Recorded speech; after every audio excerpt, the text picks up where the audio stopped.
Good morning, dear friend.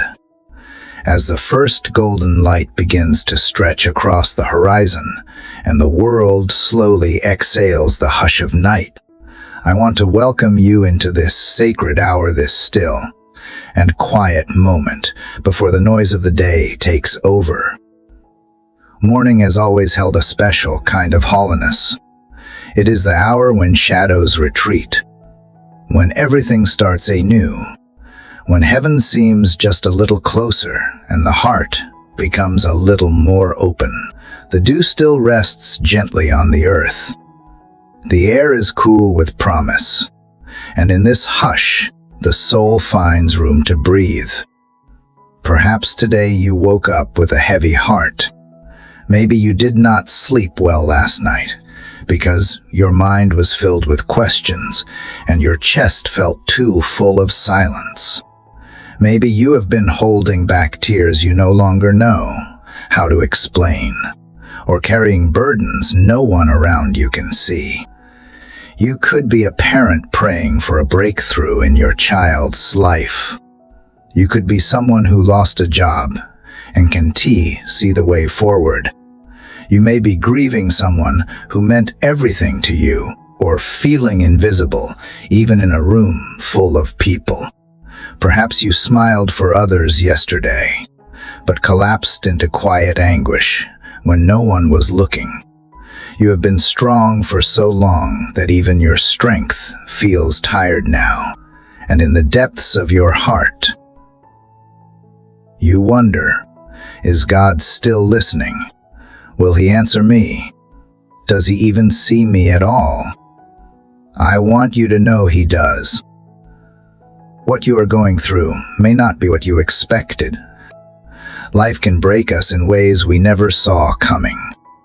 It can knock the wind out of us and make us question everything we once believed.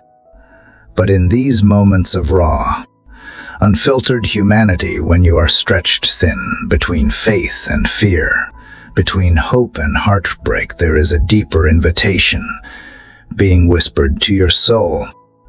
It is not just about surviving what you are going through. It is about leaning in. It is about turning your face toward the one who never turned away. This moment is not the end of your story. It may be the very place where your transformation begins. You see, the greatest breakthroughs do not usually come in noise and triumph. They come in silence, in surrender. They come in morning hours like this, when you finally let go of pretending, when you open the deepest parts of your soul and say, God, I need you here, now. You do not need to have perfect words. You do not need to have it all figured out. What matters is the willingness to come just as you are, broken, bruised, doubtful, or desperate. He does not require perfection. He simply desires presence. The journey we are about to walk together is not a formula. It is not a checklist or a self-help program. It is a conversation, a sacred, tender, unhurried conversation between your heart and God. Over the course of these 24 chapters, we will walk through the valleys of pain, climb the mountains of obedience, uncover the quiet obstacles that may have stood between you and the blessings you have prayed for, and learn to rest in the arms of grace rather than striving in your own strength. This is a journey of realignment, not to fix your life, but to open your heart, to remove the walls and weight that have kept you from receiving what God has always intended for you. Each chapter will carry you deeper. Every word will serve as a lamp to guide your next step. You won't just hear truth, you will feel it. You will breathe it, and in time, you will begin to believe again. There is power in prayer, not just because of the words we speak, but because of the God who hears them. Prayer is not about getting everything we ask for. It is about becoming who we were meant to be in the presence of the one who knows us best. It is not a last resort. It is the beginning of everything. And I believe, with all my heart, that something is about to shift in your spirit as you take this step forward.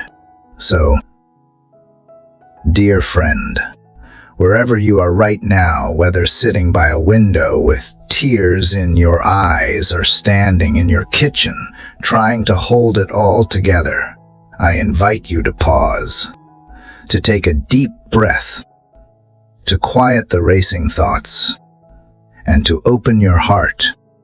You are not alone. You are not forgotten. You are deeply seen and eternally loved. And now, as the first light of day bathes the earth, may your soul awaken too. Let us begin. Dear Heavenly Father, I do not come to you today with perfect words or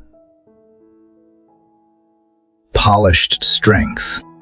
I come to you from a place I have not wanted to admit to anyone, a place of silent weeping, of questions I am afraid to say out loud, of fears I have buried so deeply I can barely find the words for them now.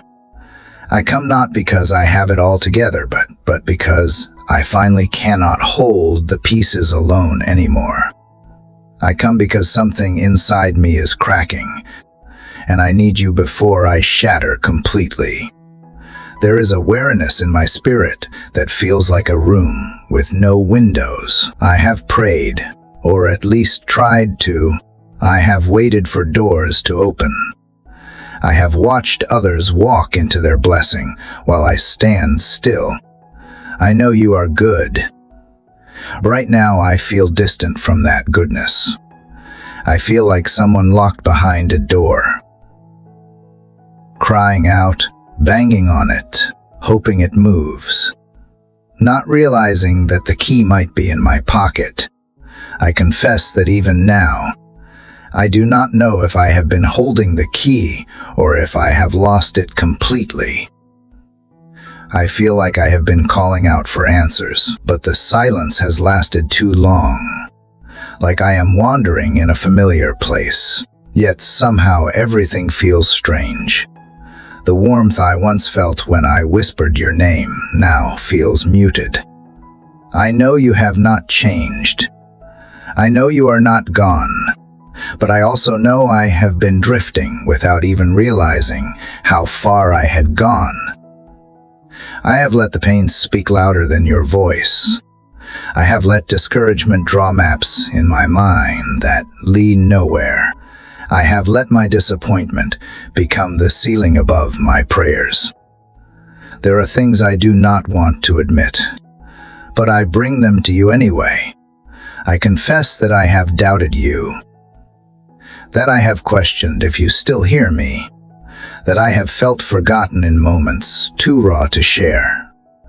I have walked through days where I could quote scripture with my mouth, but felt completely dry inside. I have smiled for the world and collapsed in private. I have shouted praise in public and whispered despair in the dark. And I know that none of this surprises you. You know me deeper than I know myself. You saw every tear I wiped before it fell. You heard every word I was too afraid to speak. So I open the door now. Not the one in front of me, but the one inside me. The one that I closed when things got too hard. The one I locked when I felt betrayed. The one I built with bricks of disappointment, fear, and unanswered prayers. I do not even know how to take it all down, but I open it the only way I know how, with this moment, with these words, with this breath. If I have blocked the flow of your presence, show me. If I have wandered away, guide me back. if I have silenced your voice with the noise of my own pain. Quiet me, not because I deserve it, not because I have earned it, but because you are mercy, because you are the God who sees, because I need you more than I need answers. I do not know what you will say to me today. I do not know what you will ask of me. I do not even know what I truly need. But I know that I cannot move forward without you. I know that my soul is tired of walking in circles. I know that I do not want to spend another day pretending I am not breaking. So here I am, honest, fragile, needing you. I am not asking for the blessing right now. I am asking for the courage to be still in your presence, to not rush past what you are trying to show me, to not avoid the H that points me back to you. I am asking for eyes that see again, for ears that listen differently, for a heart that softens in the places I hardened it to protect myself. Sometimes the greatest pain is not what others did, but what I carry in secret.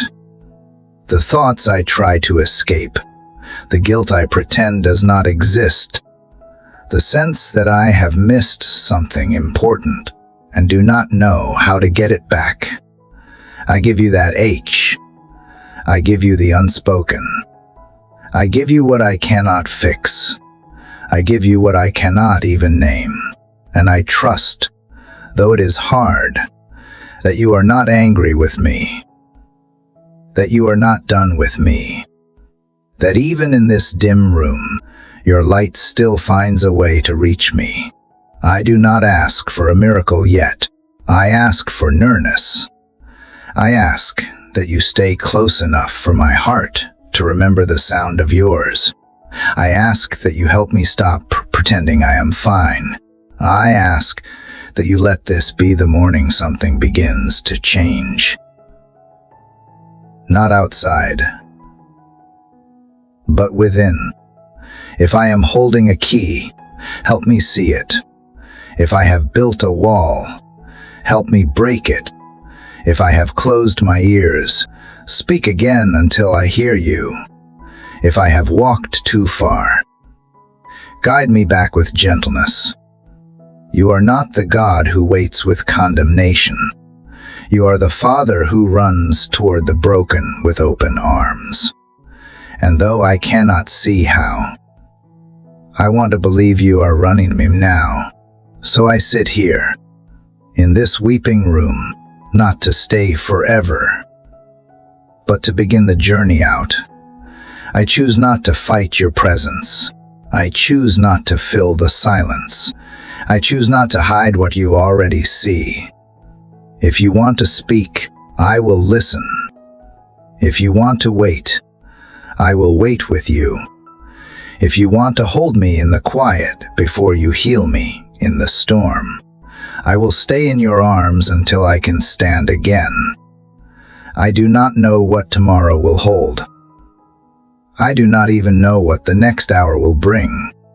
But I know that in this moment, as the morning light creeps through the cracks of my weariness, something sacred is happening. Something is shifting.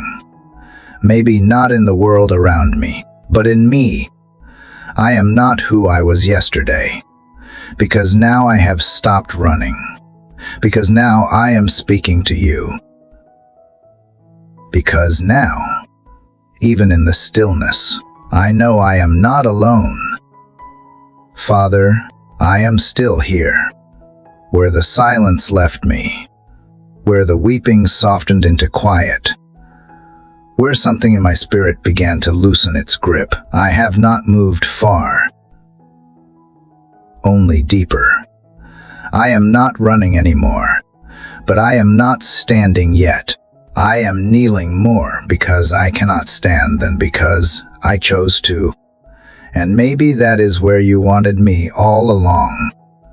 There is something holy in the collapse, in finally letting go of the illusion that I was ever in control. I used to think surrender meant failure, that admitting weakness would disqualify me. But now, I see it differently. I see that my striving was not strength. It was fear in disguise. You are still here with me. I can feel it not as fire, not as thunder, but as a breath near my shoulder, steady and close. And in this stillness, I know now that you are not disappointed in my brokenness.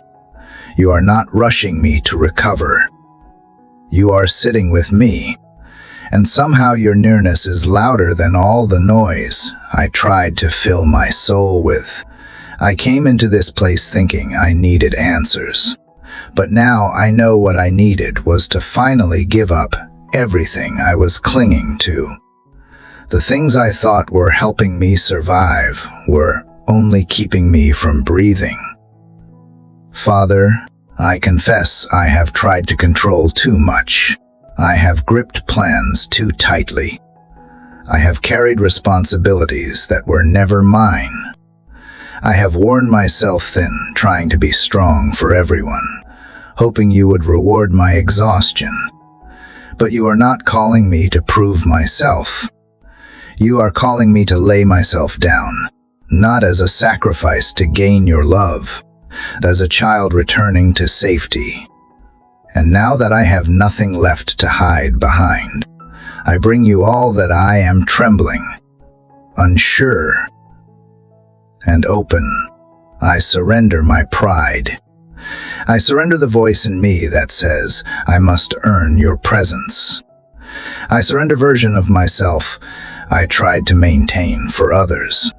The image that smiled when my heart was breaking.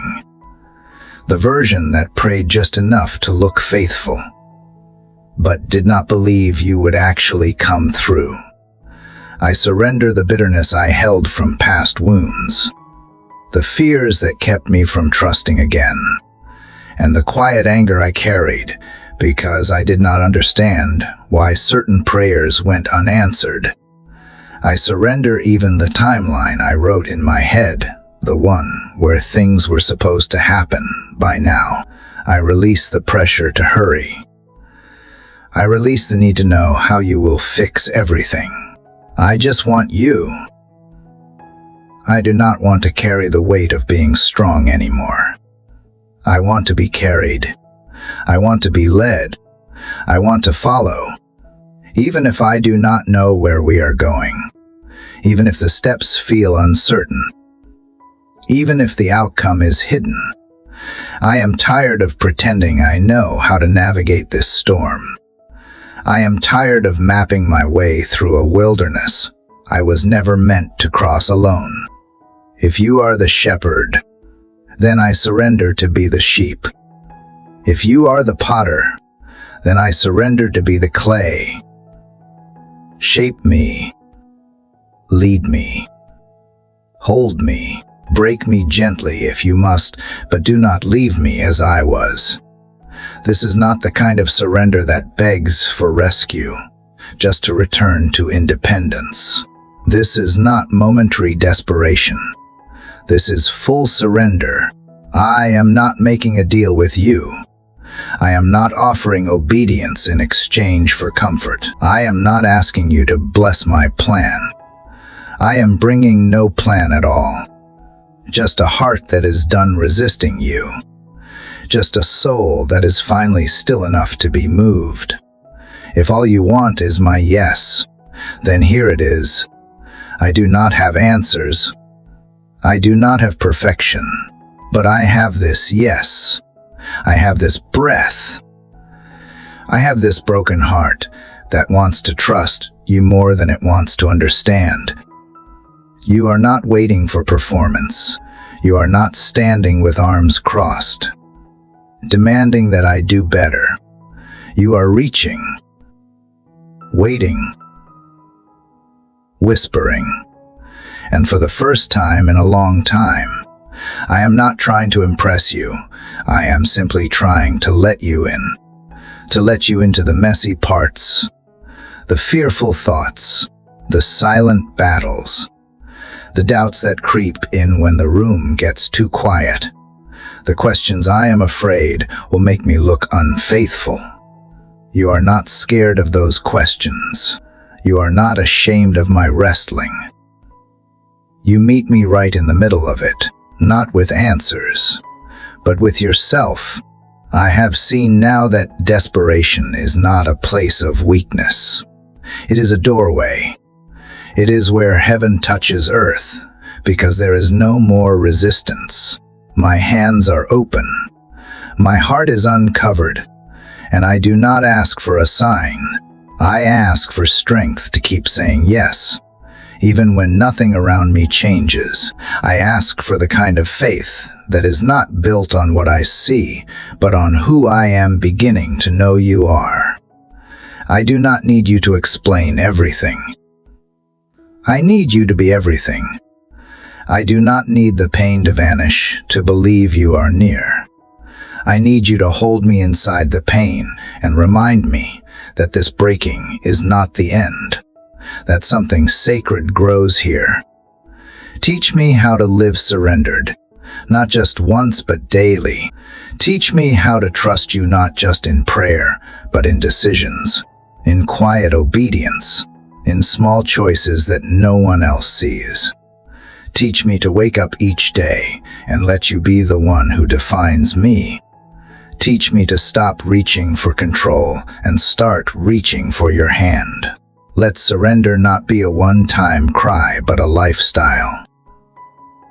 A posture, a rhythm of resting in your love even when the future is unknown.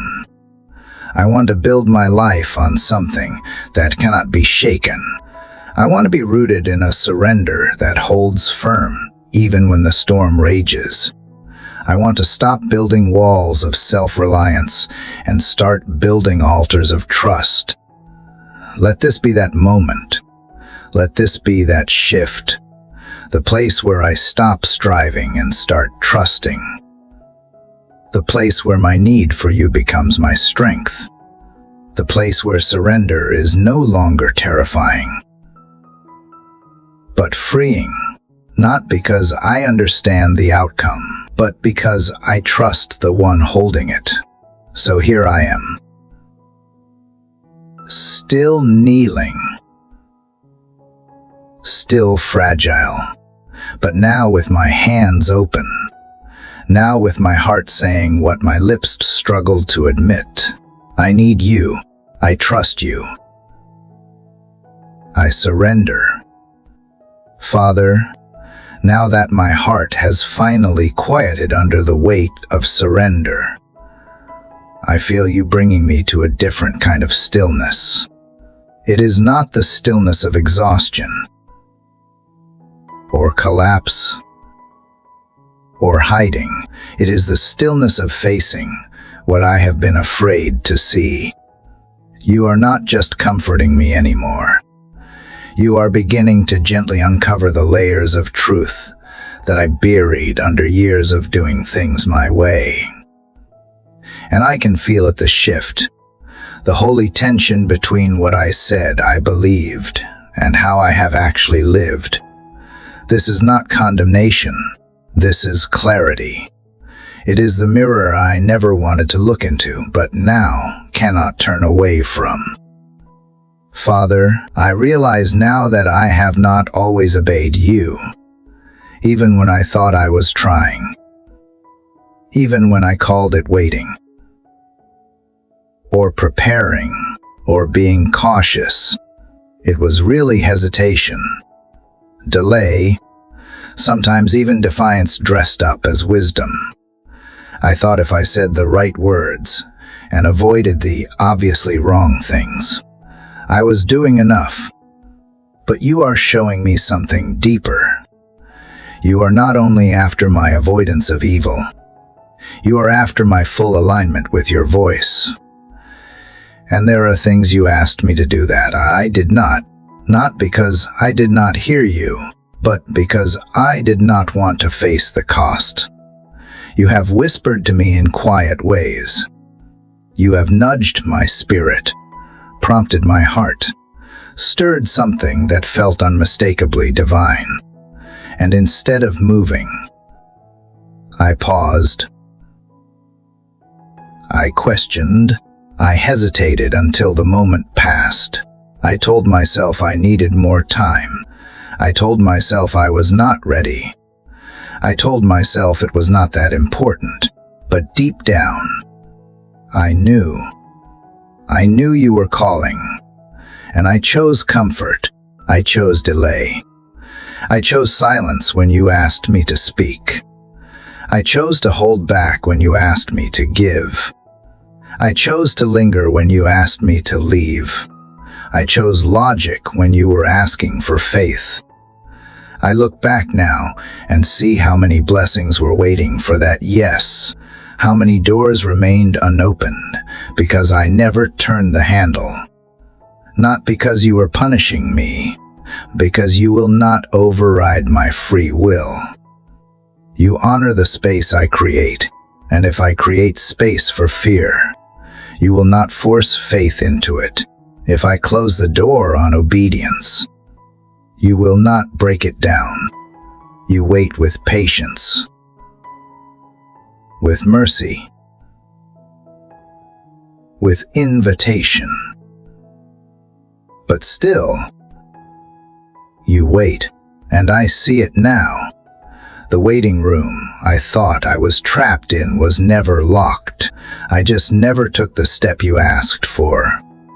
I bring you these truths not with shame, but with repentance, not to wallow, but to realign.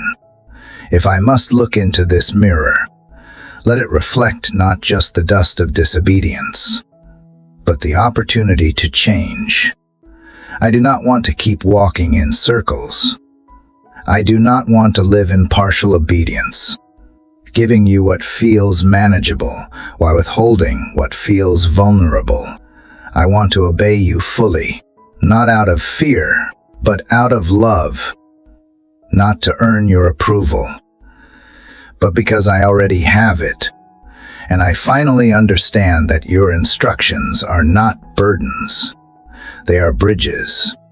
Bridges between where I am and the life you have designed for me. So help me see what you asked of me that I have ignored. Bring it back to my heart. That conversation I was meant to have. That apology I kept postponing. That seed I was meant to sow. That vision I abandoned because it did not grow fast enough. That boundary I never set. That calling I ran from because it felt too heavy. If you are still asking, I want to say yes now. If the moment has passed, bring another. I do not want to miss it again, not because I am chasing perfection, but because I want to walk in sync with you. Show me the difference between waiting on you and avoiding you. Show me how to discern the voice of hesitation disguised as discernment. Show me how to walk in faith without requiring constant reassurance. You are not obligated to explain yourself. You are not required to prove that your plan is better. You are simply asking for trust. And I am learning that trust looks like action. It looks like doing the hard thing, the quiet thing, the thing no one else will understand, the thing that may never be applauded, the thing that might not bring results right away. Obedience is not about results. It is about response. If your word is the seed, then obedience is the soil.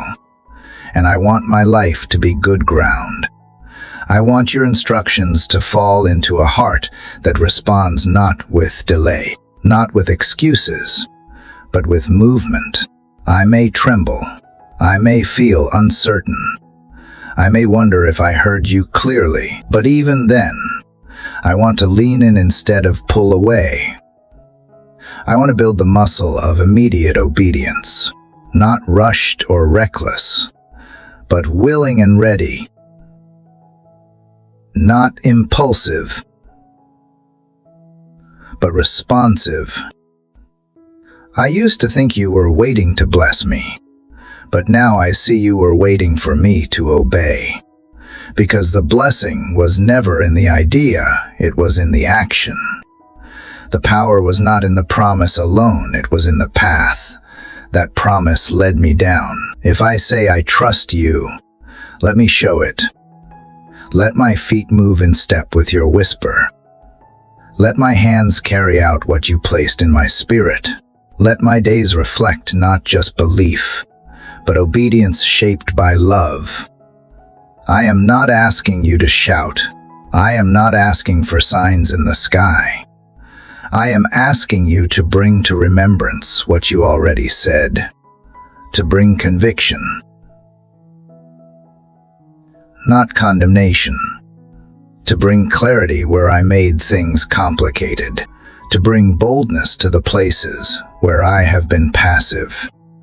Let me stop waiting for conditions to feel perfect. Let me move when you say move, speak when you say speak. Release what you say, release. Let obedience become my response of worship. If I had been waiting for a safer moment, let this be that moment. If I had been waiting for certainty, let this be where faith rises instead. If I had been waiting for permission, let me remember that you already gave the word. And I want to follow that word now, not for blessing alone, but because I want to be close to you.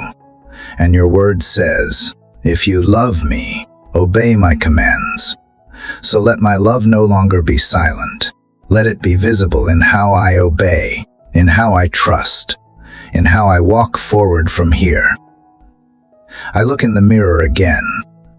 Father, I see my own hesitation, my own delay, but I also see grace staring back at me. Grace that does not abandon. Grace that does not revoke its invitation. Grace that says, try again. Step now. I am still with you, and this time, I will not look away.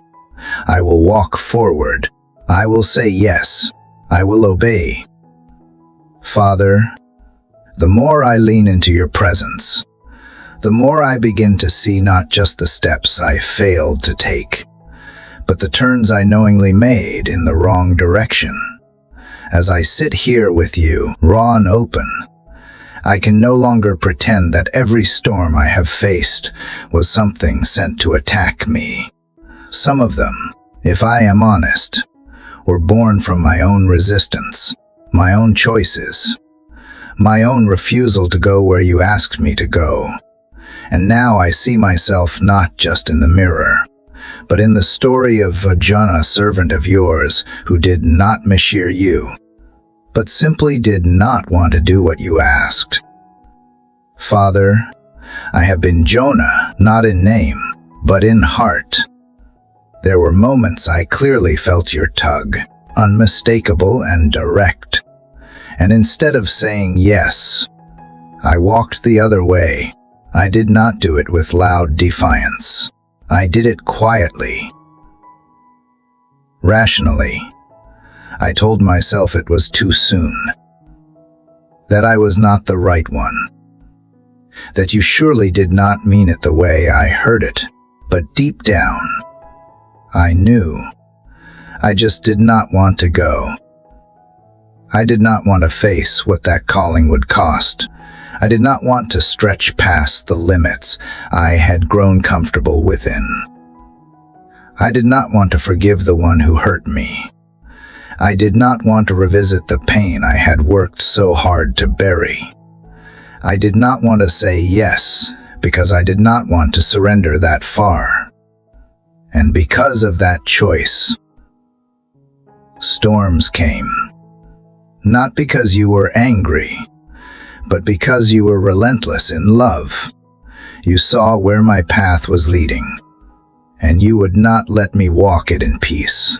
You stirred the waters around me not to punish, but to protect. You allowed the shaking, the discomfort, the confusion. You let things unravel because if they had not, I might have kept going in the wrong direction until I could not hear your voice at all. The waves were not wrath, they were rescue.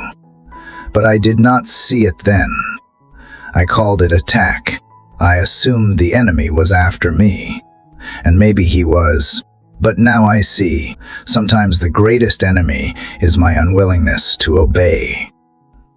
I remember the frustration, the way nothing seemed to go right, the relationships that frayed, the doors that did not open, the exhaustion that settled in even when I was doing good things. I prayed for peace, but I was walking in rebellion. I prayed for favor, but I was avoiding the assignment. And like Jonah, my disobedience did not just affect me. It bled into the people around me. My silence affected others. My disconnection caused a ripple. There were blessings on hold, not just for me, but for those connected to my obedience. And I grieve that. Father, I grieve the delay. I grieve the missed moments. I grieve the storms others had to endure because I would not go where you sent me. But I also thank you because you never gave up on me. You did not cancel the calling. You did not remove the assignment. You waited. You pursued. You let the storm come, but you did not let it swallow me. Even when I tried to sleep through it, even when I tried to hide from it, you found a way to get my attention. And now, in this place of reflection, I see your mercy written through every wave. I see your kindness in the fish that swallowed Jonah, not to end him, but to give him time to reconsider, time to return.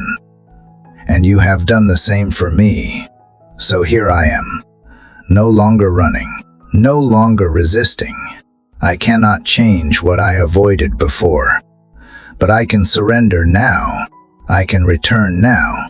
I can say yes to the thing I said no to, even if I am late, even if I am scared, even if I feel unworthy after all the time I spent going the other way. I know you are not interested in shame. You are interested in alignment. You want my feet moving in the direction of your voice. You want my heart back in rhythm with your spirit. And I want that too. I want to leave this storm not just rescued, but restored. I want to walk in obedience without dragging yesterday's failure into today. Help me, Father, to recognize the signs when I begin drifting again.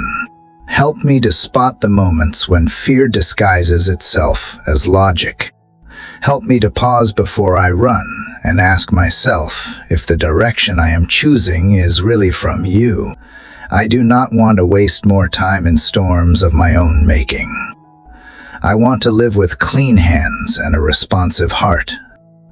I want to go where you send me, speak what you give me, and do what you require of me, even when it is hard, even when it costs me, even when it stretches me beyond what I think I can handle. I know now that saying yes does not always lead to ease. Jonah still had to walk into Nineveh. He still had to deliver a word that was not easy to say, but he walked in authority because he walked in obedience. He stepped into purpose that was paused, and you honored it. And I believe you will do the same with me. I may have wasted time. I may have taken detours, but you are a God who redeems time. You restore the years.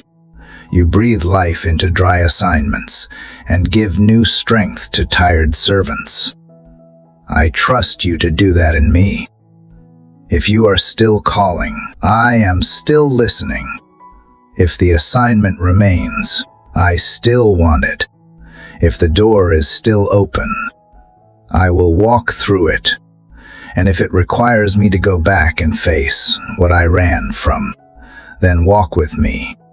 Speak through me. Steady me. I cannot do it alone. And you never asked me to. You just asked for the yes. And this time, I give it without conditions. Without delay. Without needing to see the outcome. I do not want to be tossed by the winds of indecision. I want to be anchored in your will. I do not want to carry the weight of rebellion when obedience leads to freedom. I do not want to find myself again in the belly of something you never intended for me to enter. I want to walk freely into the purpose you designed for me, whether it is public or private, loud or quiet, known or hidden. I want to be found faithful. So take me where I was meant to go. Return me to the road I abandoned. Let every step from here be one that closes the distance I created. I know the storm is not the end of the story. The ship may have shaken. The sea may have roared, but your voice still speaks louder. And I am ready now, not to run, but to rise, not to hide, but to go, not to fear, but to follow.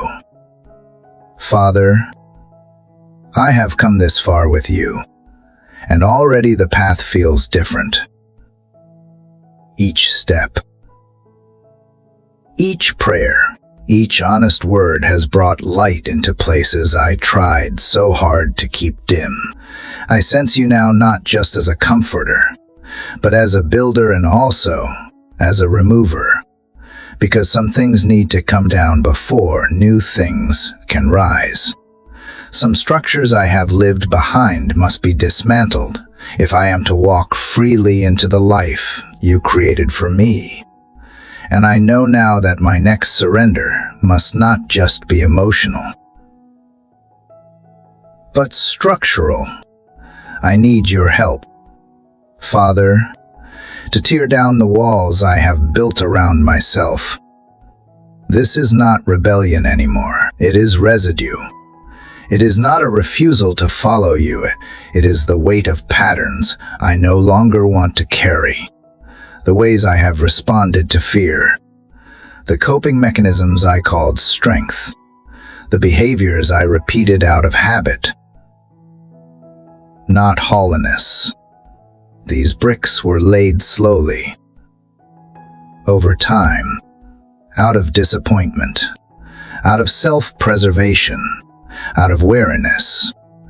And though I no longer want them, I admit I have leaned on them. I have hidden behind them. I have used them to explain my distance. But now I feel you inviting me to remove them, one by one, not by force, but by grace. Father, give me the courage to confront the behaviors I have normalized, the cycles I kept calling seasons, as if they were temporary when they were really strongholds. Show me where I have settled, where I have called things manageable that were really spiritual blockages. Help me to stop calling my personality what is actually resistance to healing. I am not here to defend the old version of me. I am here to be transformed, not just in theory, but in practice. I am asking you to go deep, not to improve me, to remake me. Search me, Father, not to shame me, but to free me. If there are attitudes in me that have become barriers, expose them with kindness. If there are behaviors I repeat that keep me stuck, uncover them with gentleness.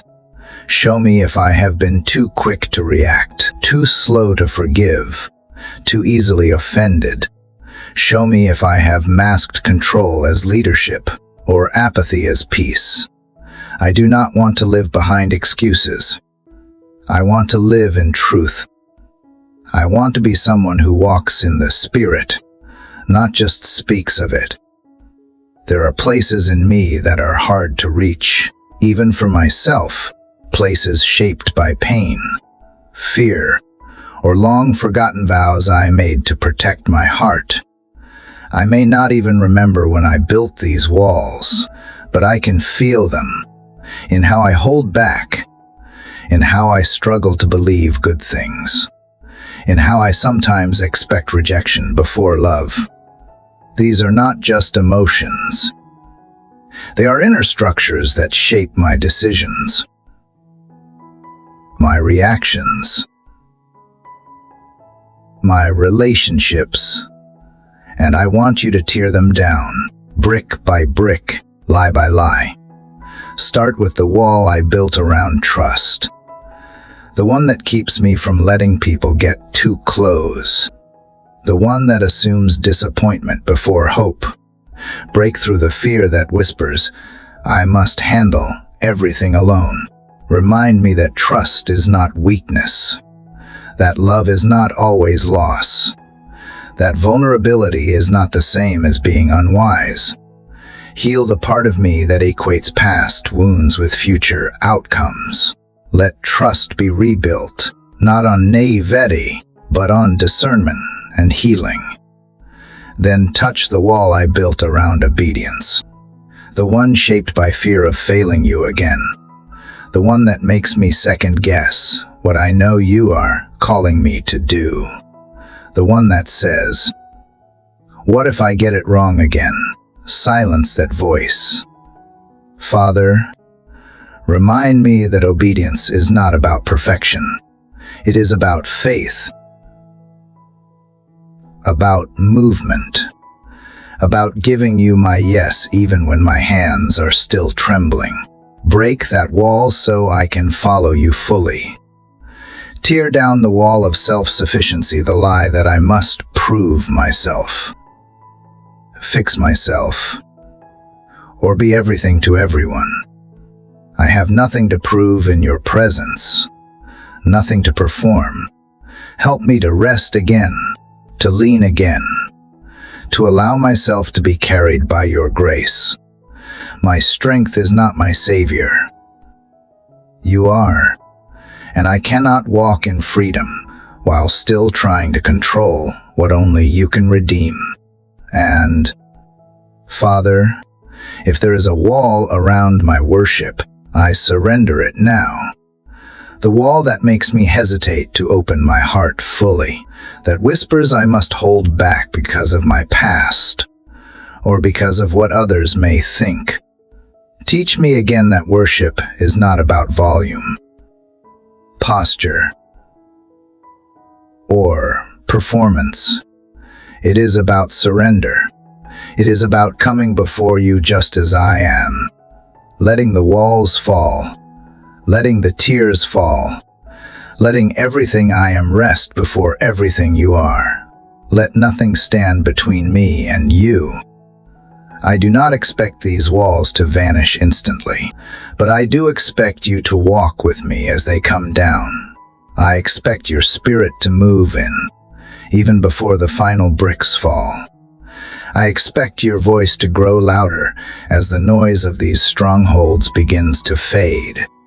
And I ask for the strength to keep choosing this demolition daily, to keep confronting what I once ignored, to keep inviting you into every corner. I am not looking for temporary relief. I am seeking lasting transformation. The tearing down make room for building up. Let the rubble become the foundation of something stronger, truer, and more aligned with who you created me to be. I do not want to carry old behaviors into a new season. I do not want to live like a prisoner when you have already made a way for freedom. Let this be the beginning of that freedom, not just in my spirit, but in my habits, my thoughts, my choices. Let what happens in this moment show up in my daily life, in the way I speak, love, respond, and live. This is not about self-improvement. It is about spiritual freedom. It is about being so honest with you that no wall can remain, so present with you that nothing false can survive, so surrendered to you that even my most hidden patterns become soil for renewal. I trust you to finish what you start. I trust that what you dismantle, you will rebuild, and I trust that what you remove, you will replace with something far more beautiful. So I say yes, again, to the tearing down, to the rebuilding, to the slow, holy work of transformation. Take down the walls, Father, not just for my freedom, but so I can carry your presence in ways I never have before, not weighed down, not held back, not divided inside. Let me walk forward whole. Let me walk forward free. Let me walk forward with nothing left between us. Father, now that I have allowed you to begin tearing down the walls that once shielded me from surrender, I feel the weight lifting, and yet I sense something else rising in its place. Not fear, not confusion, but a deep awareness, a realization that as much as I have asked you to break what bound me, I must also take responsibility for the moments I stayed bound even when freedom was within reach. I kept calling out for answers, kept waiting for breakthrough, kept wondering why doors did not open, only to discover that all along I was holding the key and never used it. You have been reminding me gently that faith is not only about waiting, it is also about walking, about unlocking what you have already placed before me, about refusing to sit forever in a room you have empowered me to leave. And I see now, Father, how many times I stood beside an unlocked door, hoping you would move it, when you were simply waiting for me to reach into my spirit and turn the handle with obedience. I was not trapped. I was hesitant. I was not powerless. I was unyielding. And I did not know the key was already in my pocket. I carried it in the form of your word, in the instruction you whispered long ago, in the verse that kept resurfacing, in the prompting that returned again and again. I called it a suggestion when it was a command. I called it too simple when it was sacred. And I did not realize that your voice was not withholding from me. It was waiting on me, waiting for my yes, waiting for my move, waiting for me to believe that faith without action is like a key never used. Father, I have spent too long praying for open doors without checking to see if I already have what is needed to unlock them. I have begged you for direction while ignoring the map you placed in my spirit. I have asked you to send help while refusing to use the help you already provided. But I do not want to stay there. I do not want to keep treating the key like it is lost when it's always been with me, hidden under fear, buried beneath excuses, but still present, still available. I know now that obedience is not only the key to favor, it is the key to freedom, to peace, to clarity, to healing. Every time I act on your instruction, something shifts, not always immediately, not always visibly, but spiritually, the atmosphere begins to change. Chains begin to loosen. Delays begin to lift. Darkness begins to retreat. And I do not want to live another day asking you to move what you already gave me authority over. I want to rise up and walk in what you have entrusted to me. So show me, Father, what is the key in my pocket today? Is it a step I have avoided? A call I need to make? A truth I must speak? A fear I am called to face? Bring it into focus. Let it not be abstract anymore. Let me stop saying I do not know what you want when deep down I do. Let me stop circling prayers around what you have already answered. Let me stop pretending to be stuck when what I really am is scared. And help me see that even scared obedience still opens the door. I do not need to feel ready. I just need to move. I do not need a full plan. I just need to take the next step. And the next one after that. You never asked me to unlock the entire future. You asked me to use the key I have today. One choice. One shift. One yes at a time. That is how transformation happens. That is how breakthrough comes. Not in one giant explosion of change, but in small, faithful decisions that slowly dismantle delay. Let me be done with passive prayers. Father, let my words become movement. Let my hope become action.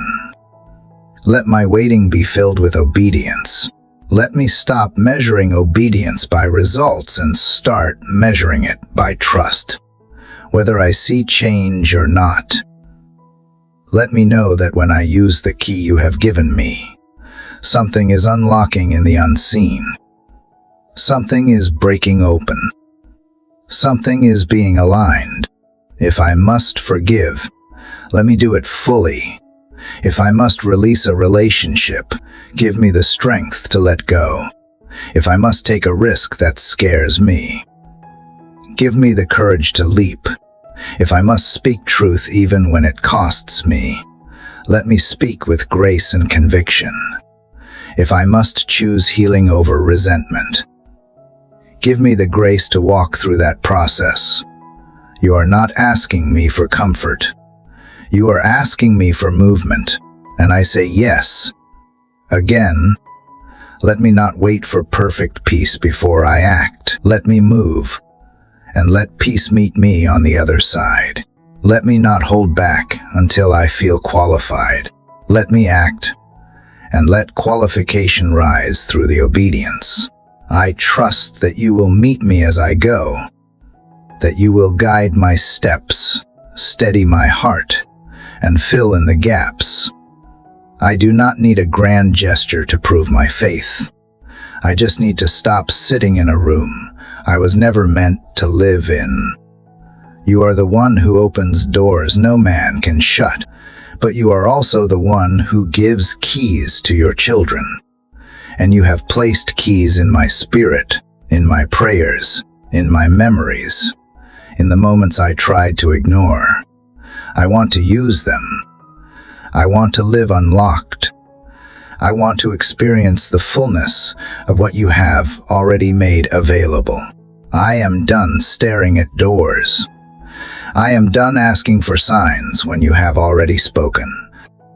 I am done treating obedience like an option when it is the very thing that ushers in heaven on earth.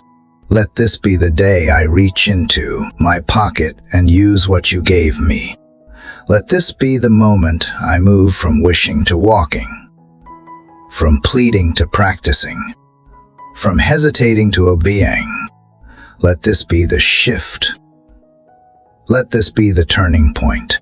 I am not empty-handed. I am not helpless. I am equipped. I am empowered. I am invited to walk in what you have already prepared. And if I tremble, walk beside me. If I falter, lift me. If I forget, remind me again. I do not have to be fearless. I just have to be willing. And I am. I want to use the key, not because it guarantees ease, but because it brings alignment. It restores momentum. It releases what was held up. It reminds me that I am not waiting on a move of God. I am part of one. So here I go. One key. One yes. One door at a time. Father, you have reminded me again that I carry the key, that you have placed it within me, that the doors I have waited to be opened were never truly locked from the outside. And as I sit in the afterglow of that realization, there is a deeper truth surfacing, one that is harder to admit but impossible to ignore now. Not all disobedience is loud. Not all rebellion looks like defiance. Sometimes it sounds like silence.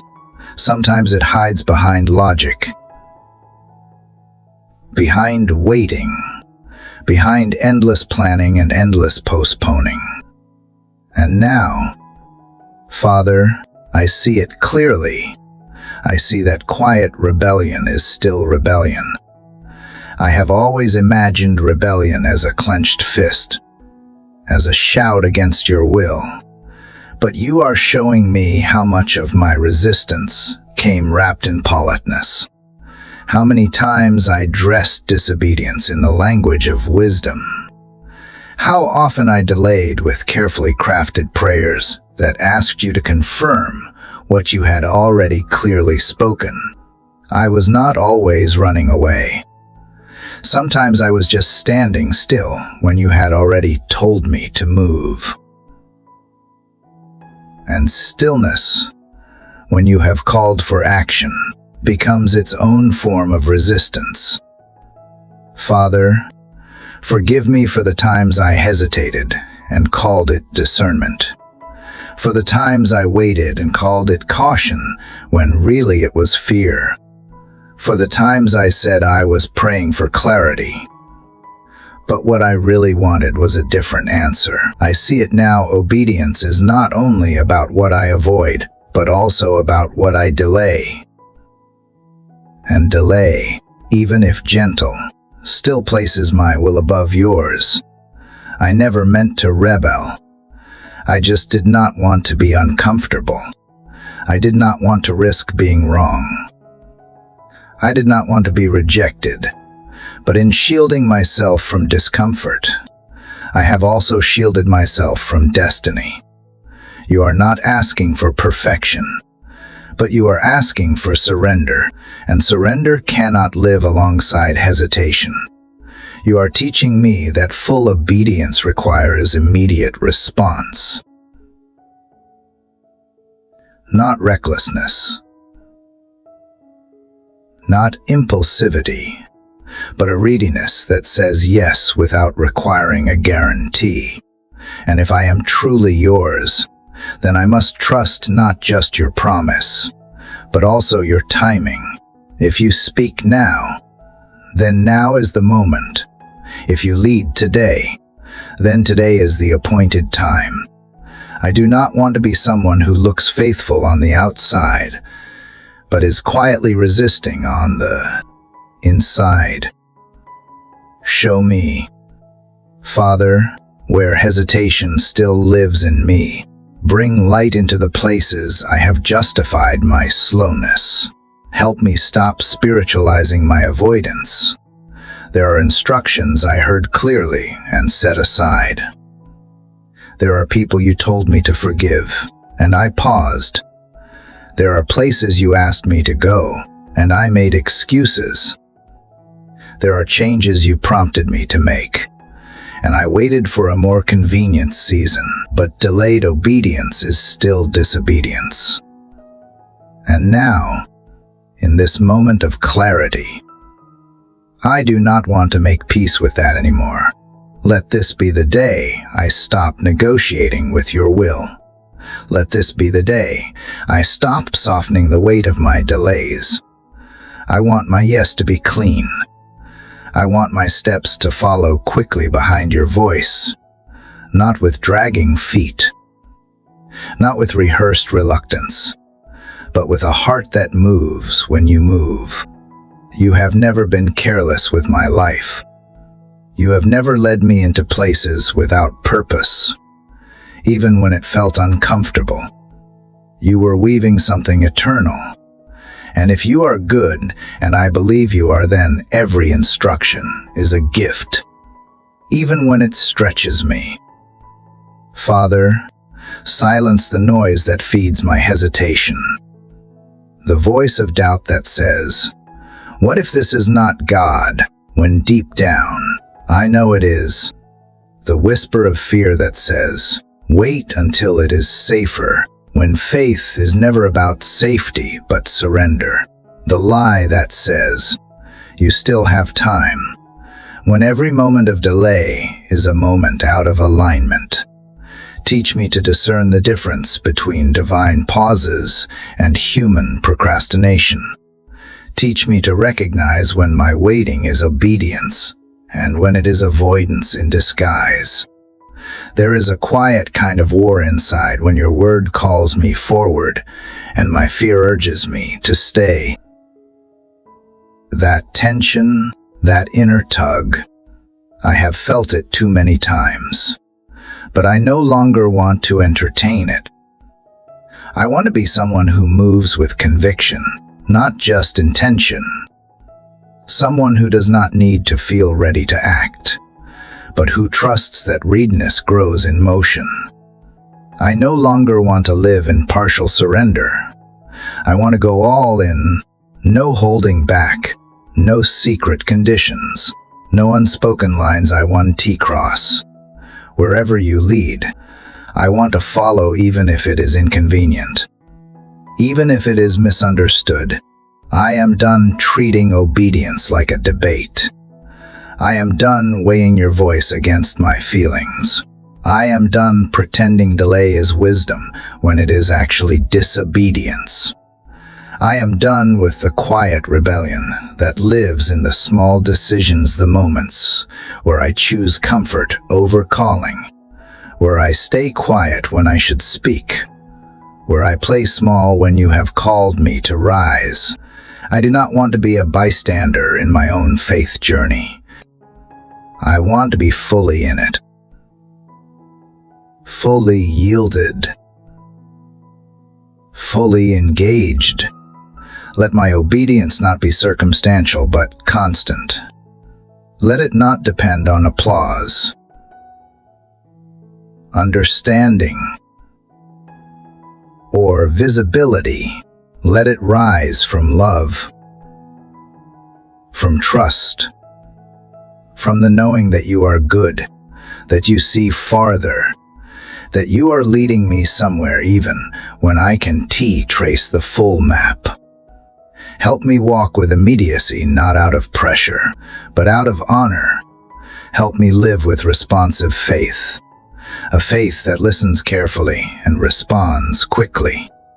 If there is still a corner of my heart where I am negotiating with you, expose it gently. If there is a quiet no hiding behind a public yes, bring it into the light. You desire truth in the inward parts, not performance, not appearance, but the kind of integrity that says yes in the unseen, in the quiet, in the depths where only you can see. That is the obedience I long to walk in now, not just action, but alignment. So I come to you again, Father, not with grand gestures, but with a heart stripped of excuses. I come with the awareness that my silence has sometimes spoken louder than my words, that my delays have echoed louder than my prayers. And I no longer want to live in that dissonance. I want to walk in unity with your spirit. I want to respond when you call. I want my surrender to be real, not rehearsed, my obedience to be immediate. not conditional. Here I am. Father, no more hiding behind polite defiance. No more bowing to the illusion of waiting for the right time. If you speak, I will act. If you lead, I will go. Let hesitation no longer be my habit. Let resistance no longer be my reflex. Let my yes be my rhythm, my posture, my pattern. Quiet rebellion has no place in the heart of a surrendered child. And I am yours, fully, freely. Father, in the light of what you have revealed about the quiet forms of rebellion, I now feel you pressing even deeper, not to wound, but to heal. You have uncovered hesitation, and now you are touching another place I had not wanted to examine too closely. The place of compromise. The place where my yes to you was real but incomplete. The place where I nodded in agreement but walked away only half convinced. I realize now that a half-built altar still leaves room for idols. A partially surrendered heart still clings to self, and I see clearly, Father, that I have been trying to serve you while still holding pieces back for myself. I have given you what was convenient. I have obeyed when the cost was low. I have followed when the path was clear, but when you asked for the parts of me that were entangled in fear or pride or personal desire, I hesitated. I did not say no, I just did not say all of yes. And now I understand that halfway obedience is still disobedience. You are not looking for a piece of my loyalty or a fraction of my heart. You are calling me into full trust, full surrender, full devotion. There are moments in my life that reflect this partial yes so clearly. Times when I forgave but secretly kept a list in my heart. When I gave generously but clung to control over the outcome. When I served in front of others but resisted you in private. When I followed your leading publicly but behind closed doors kept negotiating with you. These were not acts of full surrender. They were filtered offerings, cleaned up to look like obedience, but diluted by hesitation, self-interest, or fear of what I might lose. And I hear you now not with anger, but with urgency calling me to live undivided, to stop trying to fly with only one wing, to stop wondering why I feel spiritually tired when I have only been offering you partial strength. You have not called me into lukewarm living. You have not invited me into conditional surrender. You are not asking me to test the water with my toes. You are asking me to step fully in, to wade into the deep where trust is the only way I stay afloat. Father, I know you are not seeking perfection. You are seeking presence, and presence cannot be divided. I cannot serve two masters. I cannot love comfort and still chase calling. I cannot follow you only to the edge of inconvenience. That is not discipleship. That is self-protection dressed as faith. And I want to be honest about it. I want to bring every partial yes into the light and let you speak over it. Remind me that surrender is not about loss, it is about making room for more. More of you. More clarity. More power. More peace. And anything I hold back from you is something I am declaring more valuable than your will. That is hard to say, but I need to face it. Because it is not just that partial obedience blocks blessing. It dulls intimacy. It waters down purpose. It numbs the spirit. I do not want to like that anymore.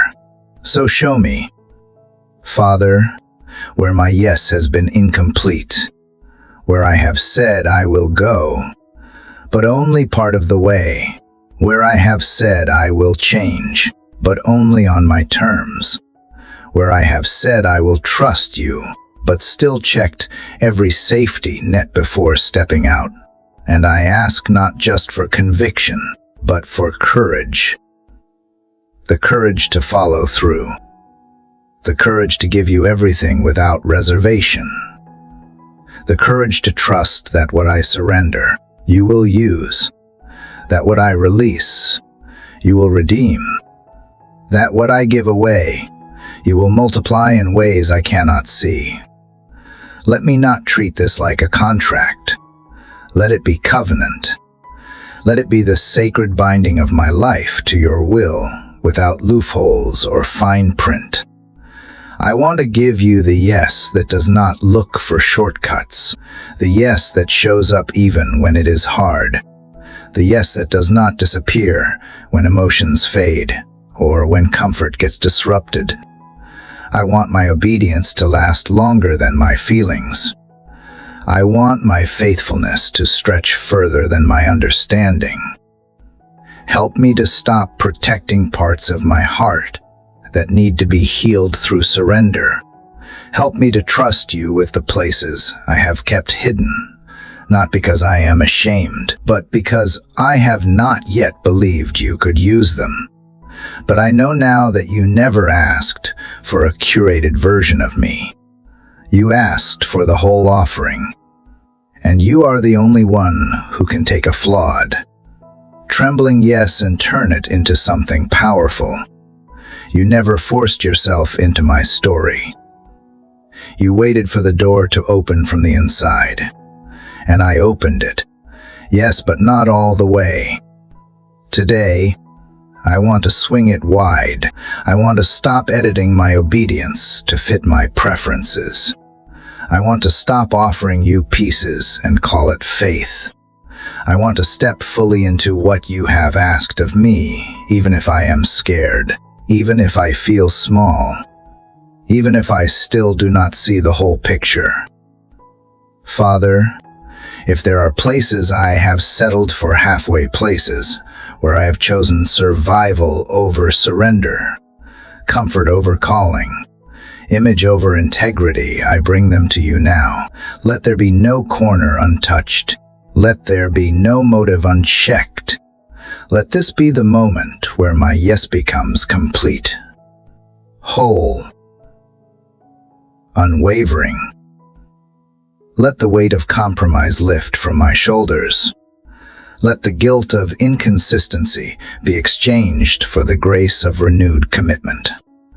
Let the fire of obedience burn brighter than the chill of delay. Let me stop measuring my offering against what others are doing and start measuring it against what you have asked of me. I know this won't always be easy. I know there will be days when I am tempted to retreat. But even then, remind me that your grace is enough to carry me forward, that the strength to say yes again and again is not something I must conjure, but something you supply, that you honor the effort, the decision, the faithfulness, not the perfection.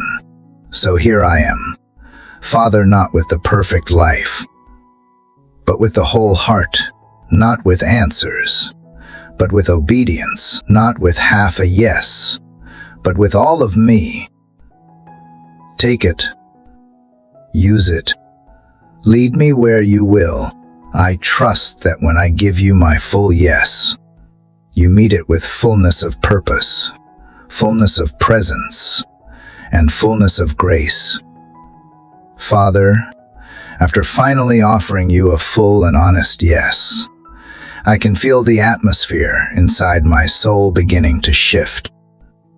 But now, as I sit in this stillness, something deeper comes to the surface. Not fear this time, not guilt, just awareness. A quiet recognition that while my heart longs for complete obedience, my habits do not always follow. I do not just need a moment of surrender. I need a new rhythm, a different pattern, a rewiring of the paths I keep walking in circles. Because the truth is, I have made agreements over time. Silent ones have kept me bound to cycles you never designed for me. Father, help me face the patterns that repeat, not just the dramatic failures. The subtle defaults that keep pulling me back. The way I drift into discouragement after one setback. The way I build walls after conflict. The way I distance myself from your voice when conviction gets too close. I am not running from you with my feet, but with my habits. With the thoughts I entertain. With the emotional loops that keep me stuck in what you already called me out of. And I know you are calling me, now not just to surrender my will, but to renew my mind. I have prayed for breakthrough. I have fasted for change.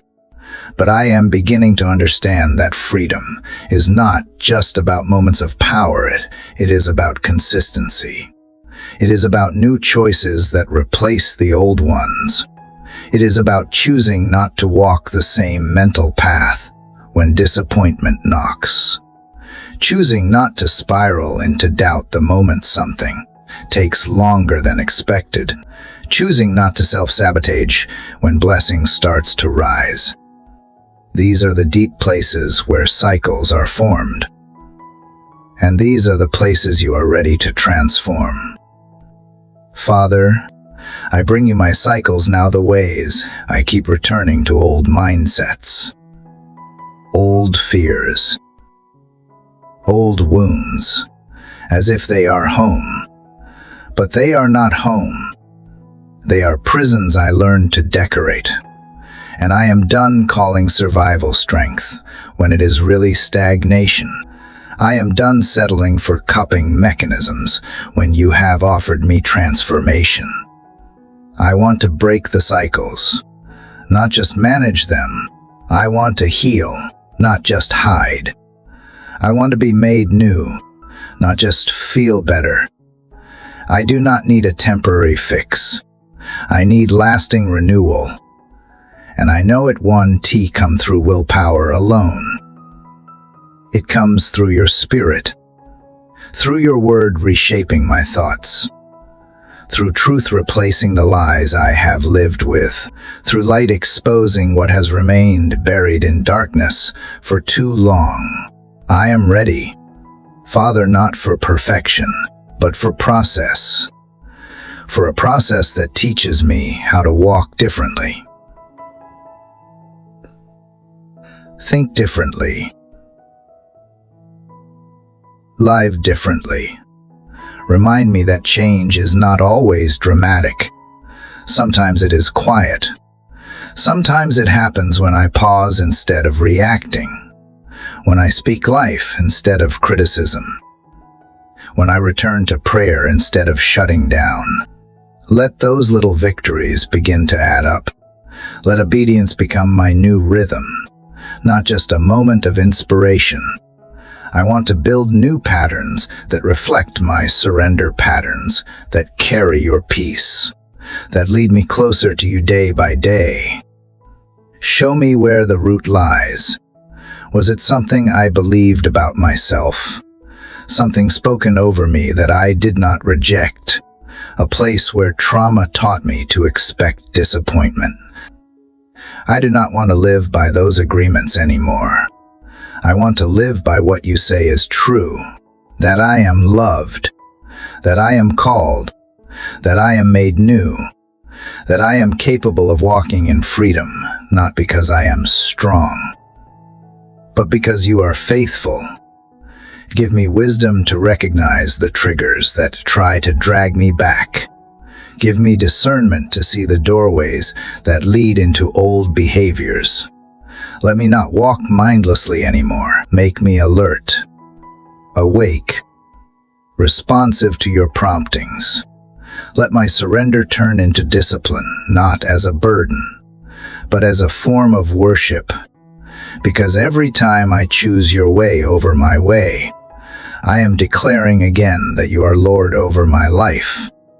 And when I stumble, Father, and I know I will do not let shame become the cycle that wraps itself around me. Let grace meet me immediately. Let conviction speak louder than condemnation. Let truth lift me up before failure has time to speak. Because this journey will take time, but I am not alone in it. You are walking with me, teaching me, strengthening me, patiently showing me how to be free indeed. I break agreement now with every lie that says, "This is just how you are." I break agreement with every thought that says, "I will never change." I break agreement with every label that has kept me bound. I am not who I was. I am not who I used to believe I was. I am being made new. And that newness is not a fantasy, it is a reality when I walk with you. So I ask you to retrain my reactions, to reshape my words, to renew my expectations. Let this be the chapter where old cycles lose their grip, because new truth has taken root. Let me not be discouraged by how long it is taken. Let me be encouraged that it is happening now. That something is stirring deeper than emotion. That transformation is rising like morning light in the hidden places. You are not just changing how I pray. You are changing how I think, how I decide, how I respond. You are leading me away from reaction and into intention, away from repetition and into revelation. This is where cycles are broken, not by force, but by truth planted in surrendered soil. Father, give me courage to be consistent, to keep showing up even when it feels slow, to keep choosing obedience even when no one else sees, to keep declaring freedom over my life until it feels normal to walk in it. Let my transformation be evident, not just in what I say, but in how I live.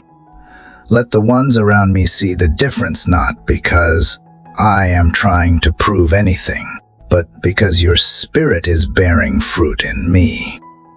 And for every place in me that still resists change, be patient with me. Don't give up on me.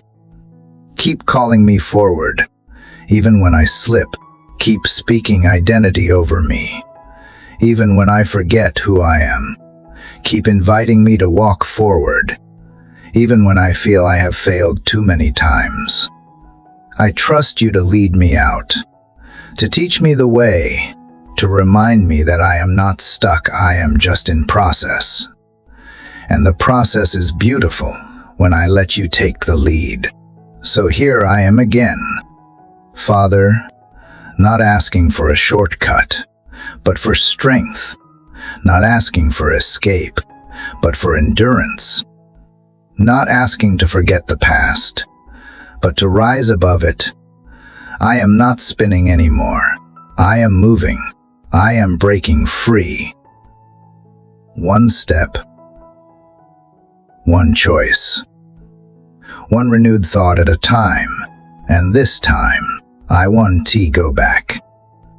Father, as I take another step forward into this unfolding journey with you, I realize how much of this transformation is not only about my actions or even my patterns, but about my will, my deep, hidden will. That sacred, stubborn space inside me that wants to decide how things go, when they happen, and what the outcome looks like. Even after all the surrender, all the yeses, all the declarations of obedience, I can feel it, that quiet battle still waging inside. a tug of war between what I say I want and what I truly trust you to handle. And Father, I know you are not looking for temporary agreement. You are after full surrender of my will. It is not that I do not love you. It is that sometimes I still love being in control. I still want to manage how the story unfolds. I still try to keep one hand on the steering wheel. Even when I have said, you can lead. I plan with good intentions. I prepare with a desire to honor you. But so often, I leave no space for you to write something unexpected. And when life does not follow the script I drafted, I feel shaken. I panic. I wonder if I have failed or if you have gone silent. But the truth is, you never agreed to follow my plan. You have always been gently calling me to follow yours. So here I am, Father, with my hands open again, and this time, not just to release my fears or my habits, but to lay down my will, the part of me that still demands to understand everything before it obeys. The part of me that resists surrender unless it comes with reassurance. The part of me that craves certainty more than faith. I bring it to you because I cannot live divided anymore. I do not want to keep smiling through prayers while wrestling against you in my heart. I want my yes to come from a place of rest, not resistance. Show me where my will still fights yours. Not loudly, but subtly, in how I react when something does not go my way, in the questions I keep asking even after you have already answered, in the quiet frustration I carry when doors close or when timing slows. I want to be honest about it, not to be shamed but to be set free, because there is no peace in the grip of control. There is only pressure, and I was not made to carry the weight of being my own guide. I look to Jesus, kneeling in that garden, knowing the cross was near. He could have chosen comfort. He could have chosen safety. But instead, he chose surrender. Not because he did not feel the weight of what was coming. He did. But because he trusted that your will was higher, wiser, and ultimately good. And that is what I want. Father, that kind of trust, that kind of surrender, the kind that says, even if I do not like the process, I will walk through it with you. The kind that says, even if it costs me, I want to take my will back. Teach me to recognize when control disguises itself as preparation, when pride dresses itself as caution, when resistance hides behind logic. I do not want to mask my need for control with religious language. I want to give you my true heart, not just the parts I have made presentable. Because you can handle the real me. You can transform the pieces I am too afraid to expose. You are not threatened by my struggle. You are patient, steady, and kind even when my grip is tight. So loosen my hands. Father, help me to open them slowly. Honestly, to give you what I have held on to so tightly, my timeline. My expectations, my fears about what surrender might cost me, remind me that whatever I lay down, you are big enough to hold. That surrender does not end in loss, but in alignment. When I let go, I make space for you to move freely in my life. And I want you to move. I want you to have full access, not just to my actions, but to the deep chambers of my will. Even now, I feel the quiet places where pride still whispers, where the old voice says, "You need to figure this out on your own." But I silence that voice with truth. I do not have to carry this. I do not have to control this. I do not have to architect a perfect outcome. I just need to follow you. I just need to trust that what you have prepared is better than anything I could manipulate into existence, and that the cost of surrender is always less than the weight of self-dependence. Father, help me to see that when I surrender my will, I am not giving up freedom, I am stepping into it. That obedience is not imprisonment, it is release. That your will does not shrink my life, it expands it. Because you are not just after my obedience for your sake. You are after my obedience for my good. You are not trying to restrict me.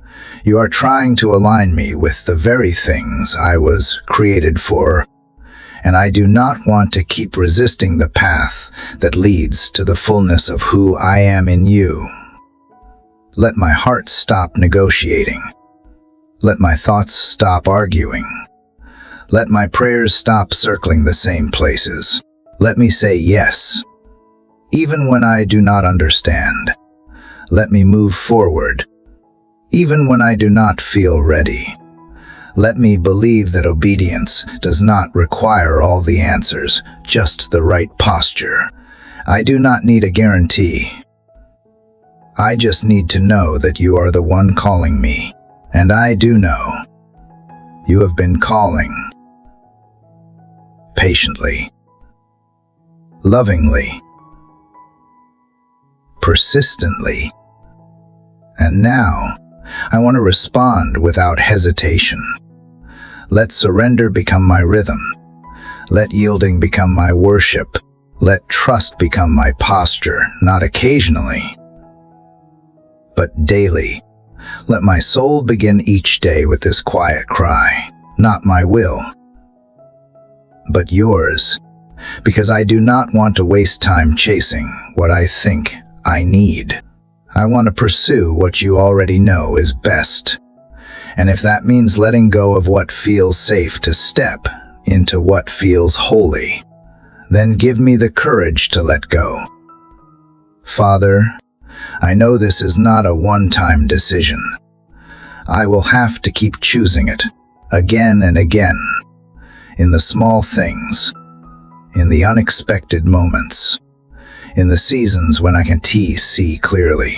But I believe that every time I yield my will, I get closer to you. Every time I trust your plan over mine, my faith grows deeper. And that is the life I want, not controlled, but consecrated. Not predictable, but purposeful. Not built on my will, but rooted in yours. So take it, Father, all of it. My plans, my preferences, my pride, my pressure to perform, my obsession with outcomes, my fear of the unknown. Break the lie that I have to know everything before I obey, and in its place, plant truth, unshakable truth, that you are good, that you are for me, and that I will never regret surrendering to a Father like you. Let this be the day my will bows, not just in word, but in spirit. Let this be the moment my heart finally opens wide enough for you to write a new story, one not authored by fear or driven by control, but led by love and guided by grace. Father, even now, with my will laid down and my heart offered to you, I find myself walking into places where nothing feels clear. And maybe that is part of what surrender always leads to, being led, not by sight, but by trust. Father, I admit, I still reach for clarity more than confidence in your character. I still want to see the road laid out before I take the next step. I still ache for certainty before I choose to walk forward. But you, Father, you call me into something deeper, something quieter, a kind of faith that walks even when the path ahead is wrapped in fog. The surrender of my will has not brought me immediate answers. It has not unfolded the map I longed to hold, but it has brought me here to this still moment where faith is being stretched, not by answers, but by absence. I cannot see how this will end. I cannot predict the outcome of the prayers I have whispered. I cannot control the next bend in the road. And yet, you ask me to walk, not recklessly, not blindly, but fully trusting in the one who sees what I cannot. Father, teach me to be okay with not knowing. Let me sit with the unknown and still feel safe. Not because the unknown is comforting, but because you are here in it. I imagine what it must have felt like for Abraham to leave his homeland without knowing where you were taking him, or for Peter to step out of the boat into water that had never held human weight before. They walked not because they saw, but because they trusted who called them. And that is what I want, too. I am not asking for you to remove the fog, though part of me still hopes you will. I am asking that you keep holding my hand as I walk through it, because it is your presence that steadies me, not the clarity of the road. It is your voice that comforts me, not the visible signs. I do not want to be a person who only praises you when the way is clear. I want to be someone who whispers your name even when all I see is mist. Someone who keeps moving forward because faith has taught me that the unseen is just as sacred as what is revealed.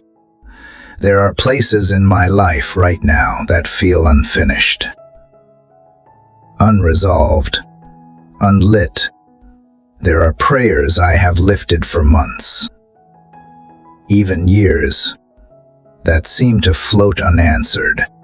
There are hopes I still cradle quietly, afraid to speak them aloud because disappointment has taught me to be careful. But I bring them to you again, Father, not because I expect you to rush in with immediate resolution, but because I trust you enough to keep believing even when nothing has changed. That kind of faith is not flashy. It is not loud. But I know it is the kind of faith that pleases your heart. Help me stop measuring progress by what I can see. Let me stop assuming that silence means inactivity. You are always working, even when I cannot feel it, even when doors remain closed, even when opportunities fall through. Even when the night feels endless, you are not absent. You are not withholding. You are weaving something far more beautiful than what I could grasp with human understanding. And though my eyes may strain to see it, I choose to trust. Let my trust be rooted, not in what I see you do, but in who I know you are. You are faithful. You are kind. You are slow to anger and rich in mercy. You are the same yesterday, today, and forever. You are the good shepherd who never abandons his sheep. You are the light who does not disappear when clouds gather. And you are the God who promised to never leave nor forsake me. That is enough for today. When my mind spins trying to calculate what might go wrong, calm it with truth. When anxiety rises because the outcome is hidden, anchor me in your peace. When doubt tries to convince me that you have forgotten, remind me of every moment you came through, even when I did not see it coming. Let my memory be a well of miracles. Let my heart be trained to recognize your pattern. Even when the details differ, I want to build my trust not on fleeting emotion, but on the solid ground of testimony after testimony of your goodness. And in this journey through the fog, let worship be my compass, not songs of victory alone, but songs of resolve, quiet praises that rise not because the battle is over, but because you are worthy even in the middle. Let my soul sing not because it understands, because it belongs to you.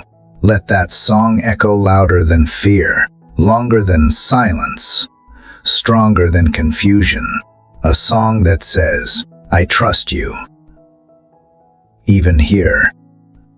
Father, I confess how often I have made clarity an idol, how I have waited to act until I felt certain. But faith was never about certainty. It was always about intimacy.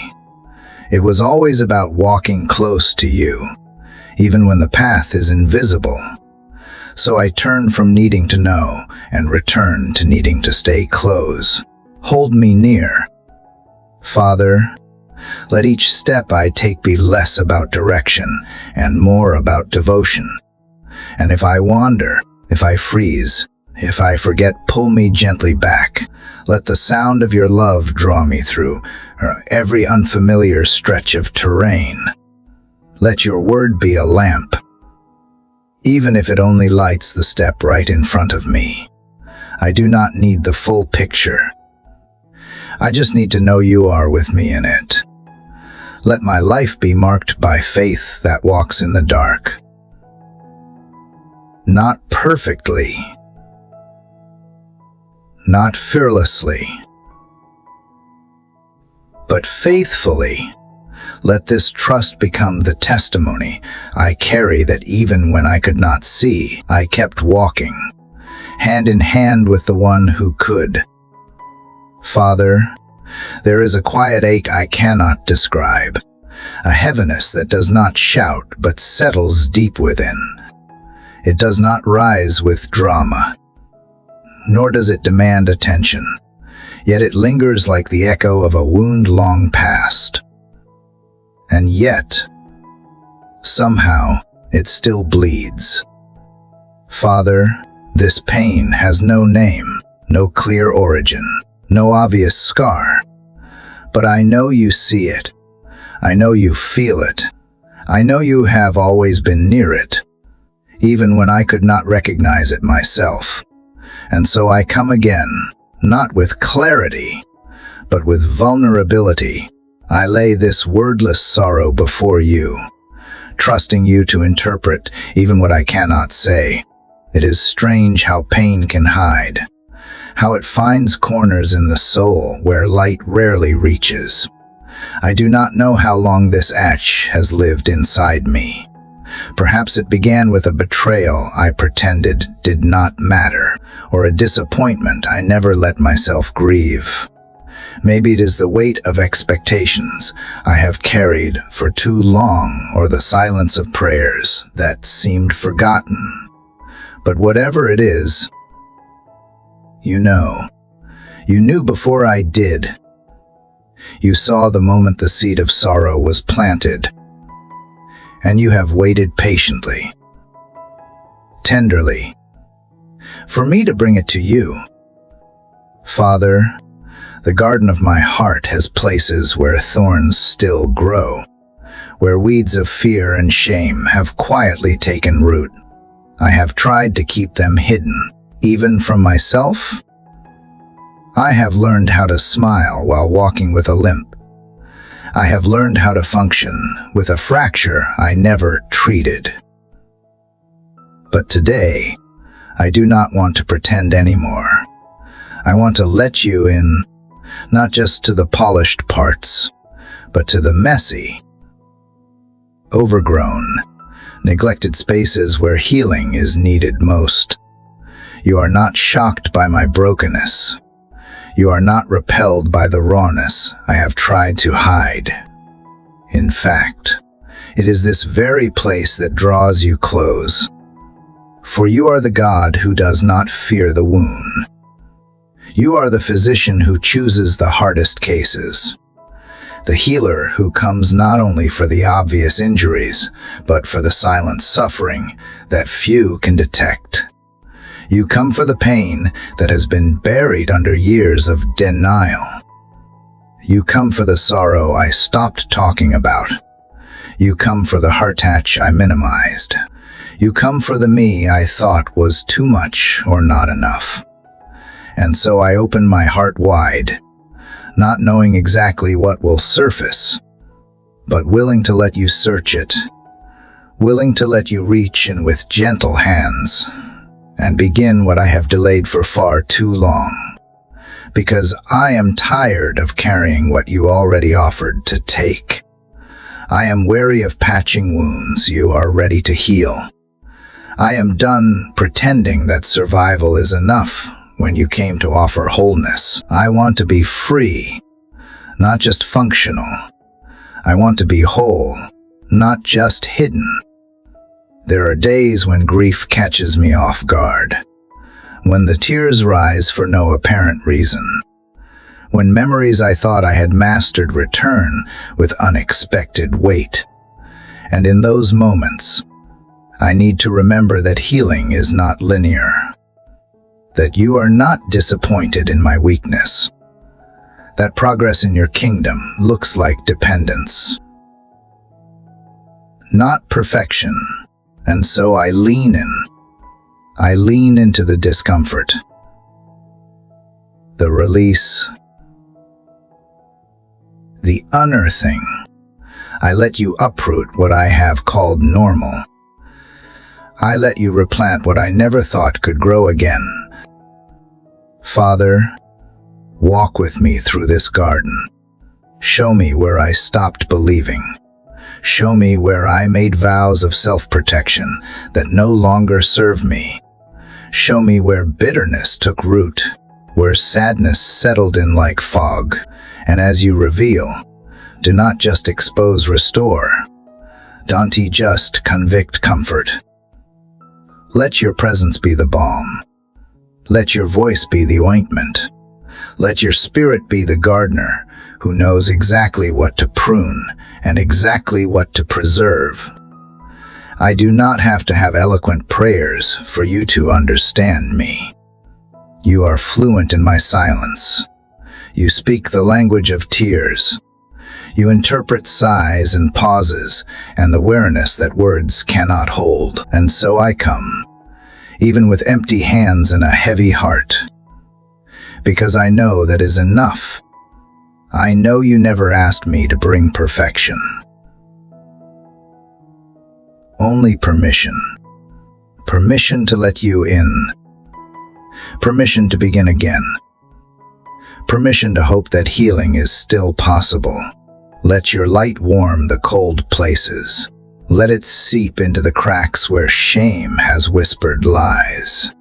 Let it dissolve the walls I built out of fear. Let it bring color back to the places faded by sorrow. I am not asking for a quick fix.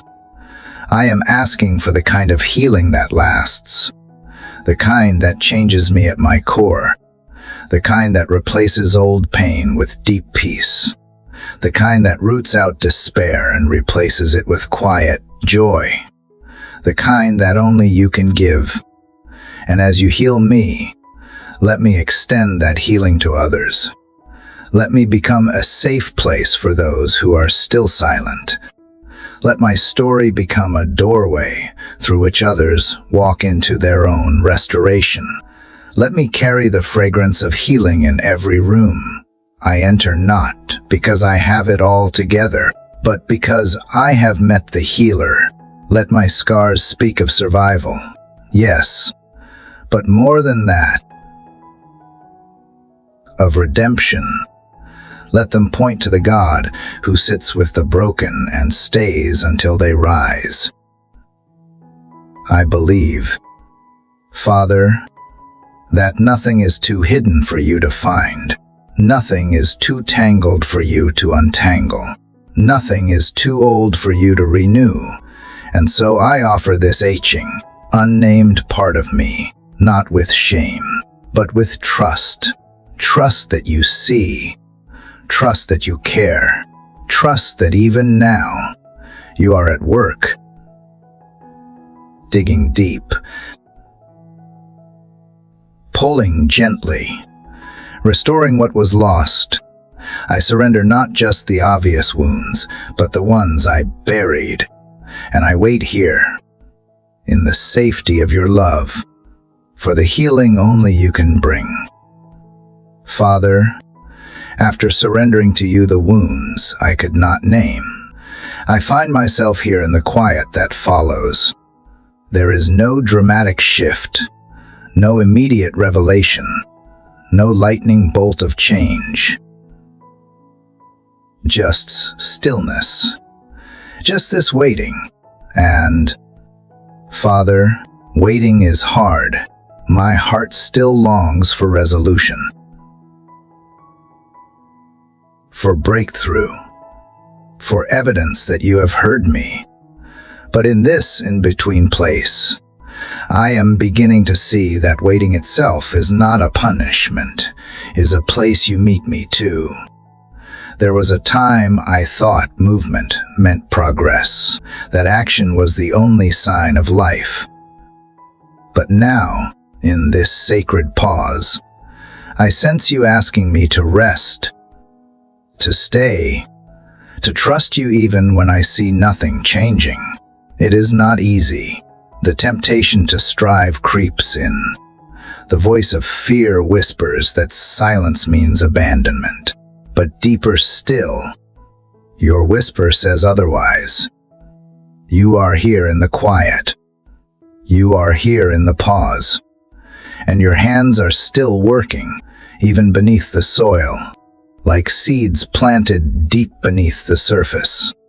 There is life growing where I cannot see. You are the God of slow miracles, of unseen beginnings, of roots that take hold in hidden places before anything blooms above. So, Father, I choose to believe that just because I do not see movement does not mean you are still. You are never idle. You are never indifferent. You are simply patient, and now you invite me into that same sacred rhythm. Teach me to wait without fear. Teach me to see delay not as a detour, but as a preparation. Teach me that silence does not mean absence, that stillness is not abandonment. That sometimes the most powerful growth happens when everything appears still. Help me resist the urge to rush what you are forming in secret. Give me the grace to stay rooted in this present moment, not anxiously reaching for what is next, but receiving what is. Waiting stretches my faith. It tests the boundaries of my surrender. It reveals the parts of me that still want control. But in that exposure, you are kind. You do not shame me for my impatience. You sit with me in it. You calm the anxiety with your peace. You remind me of every time you made me wait before, and how every single time, your timing proved better than mine. There were moments when I thought you had forgotten me, when prayers went unanswered and doors stayed closed. But now, looking back, I see what you were protecting me from. I see what you were preparing me for. I see the gifts you tucked into the delay, the strength that grew while I waited, the wisdom that deepened in the quiet, the healing that happened slowly, deeply, completely. You were never late. You were only taking time to do it right. So now I breathe in this space between what was and what will be. I let go of the pressure to perform. I release the fear of missing out or falling behind. I remember that I am not in a race with anyone, that my life is not a timeline to be compared, but a story to be trusted. You are not in a hurry, and I do not have to be either. You move with purpose, and every pause has meaning. Let waiting become my worship. Let it be the place where I lean on you more than ever. Let it teach me to listen, to discern, to rest. Let it purify my desires and strip away my idols. Let it center me again, not on outcomes, but on you. Not on what I want you to do, but on who you are. Let me find peace not in progress, but in presence. Not in clarity, but in closeness. Father, I confess that I often equate waiting with wasting, that I feel unproductive, unseen, even unloved in the delay. But you are shifting that narrative. You are rewriting the story I have told myself about time. You are showing me that waiting is not emptiness, it is expectancy. Not the absence of movement, but the preparation for something greater than I imagined. And in this place, my soul learns to trust in ways it never had to before. Help me to wait well, to wait without growing bitter, to wait without clinging to false comforts, to wait with eyes open to the daily manna you provide. Because even as I wait for one promise to unfold, you are faithful in 1,000 quiet ways. You wake me each morning. You whisper truth when I waver.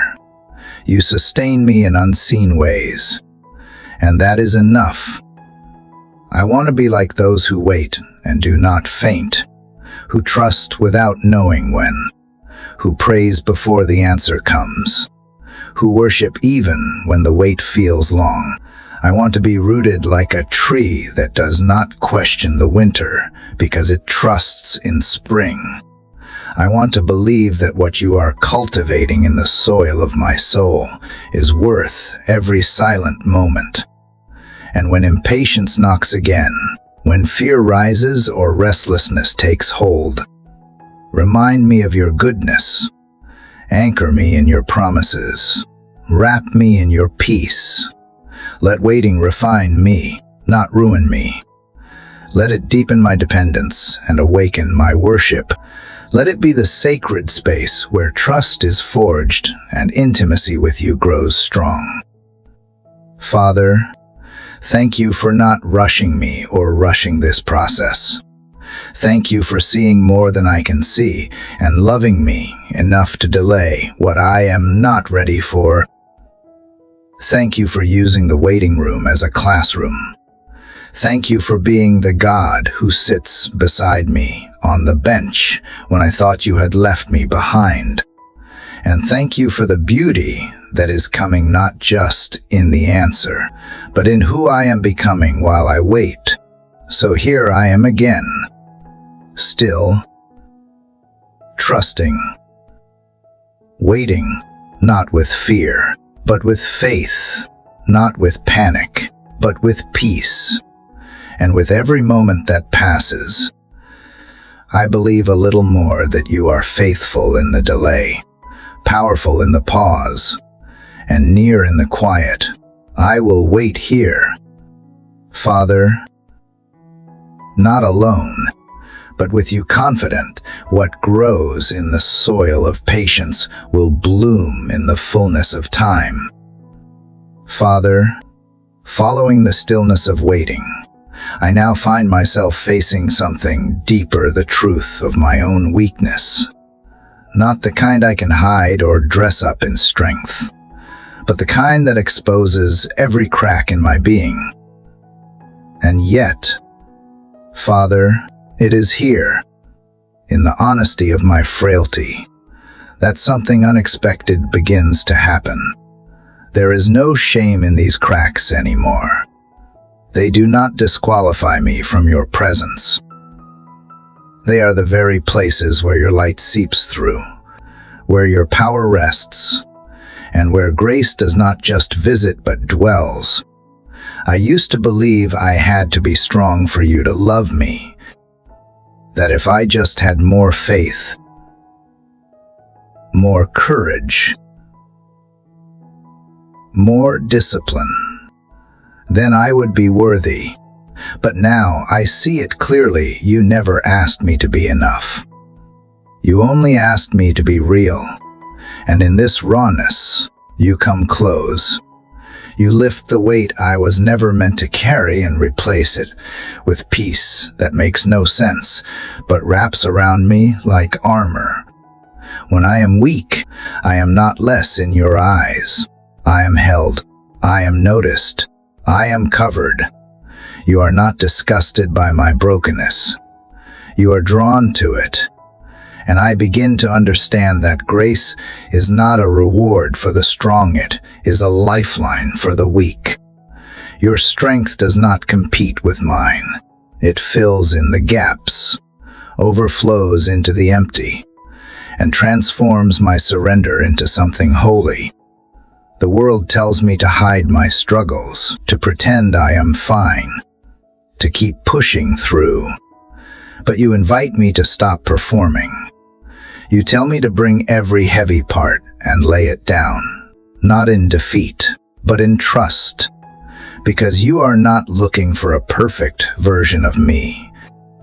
You are looking for the version that trusts you enough to admit she can do it on her own. Father, help me embrace the gift of weakness. Let it be the doorway through which I discover more of you. Let it soften me, humble me, remind me that I am always in need of you, not just in the valleys, but on the mountaintops too. For even in strength, I am still utterly dependent on the breath you give, the mercy you renew, and the grace that holds me upright. I think of all the moments I pushed myself beyond the breaking point, trying to prove something to the world or to myself. All the tears I held back, all the pain I buried because I did not want to be seen as fragile. And yet, you were never fooled. You saw it all, and you waited patiently, not for me to pull it together, but to finally let go. So now I let go. I let go of the pride that says I should be strong enough. I let go of the fear that says I will fall apart if I face what hurts. I let go of the belief that weakness is failure. And I pick up something much better, the truth that you are strong where I am not, that you are faithful where I am uncertain, that you are enough when I feel I will never be. Let this weakness teach me to lean on you. Let it build compassion in me, for others and for myself.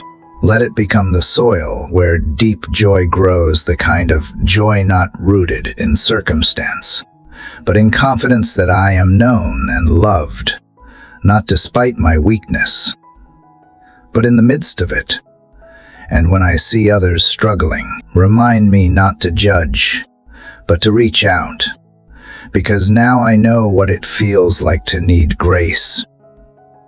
And I want to be someone who gives it freely. Your word says your grace is sufficient, not just once, but every day, every moment, every breath. So today I receive it. I open my hands and make room for it. I stop pretending I have it all together and instead invite you to meet me right here, in the real, the raw, the undone. And I find that when I do, you do not hesitate. You run to me, you cover me, you fill me, and I rise, not with my own strength, but with yours. This is the miracle I never saw coming, that weakness is not a detour from your will, but a direct path into it. That I do not need to escape my limitations to experience your glory. I only need to be willing to bring them to you. And so I will, not just today, but every day. I will boast in the things that once brought me shame, because they are now the very altars where your goodness has been displayed. Father, thank you for rewriting my definition of strength. Thank you for choosing me, even when I feel unusable. Thank you for showing me that you work through broken people, not perfect ones.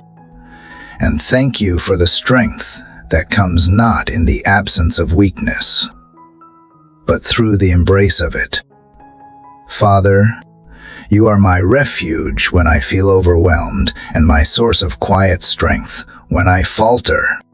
I choose to believe that nothing about my brokenness scares you. You see it and still call me beloved. Father, as I continue walking in the light of what you have shown me, I feel your gentle hand inviting me to release what still lingers in the corners of my heart. I sense you asking me to lay down the old memories, the quiet regrets, the words I cannot unsay, and the moments I wish I could erase. There is no condemnation in your voice, only compassion. And as I bring each piece before you, something begins to shift. The weight I have carried for years begins to lift. It is not because I forget, but because I finally choose to stop carrying it alone. You do not ask me to deny my past. You ask me to surrender it. Father, I confess how deeply rooted some of these memories are. They feel like vines tangled around my soul, holding tight even as I long to move forward. There are things I have done, and things done to me, that still echo in the quiet of my mind. I have worn shame like a second skin, hidden behind a smile, afraid of what might happen if I truly let go.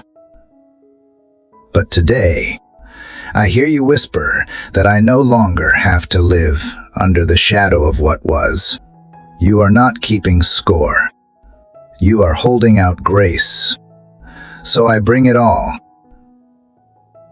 The failures, the broken promises, the guilt I have nurtured in silence, the ways I have fallen short, and the times I let bitterness harden my heart. I bring the wounds from others to the betrayals.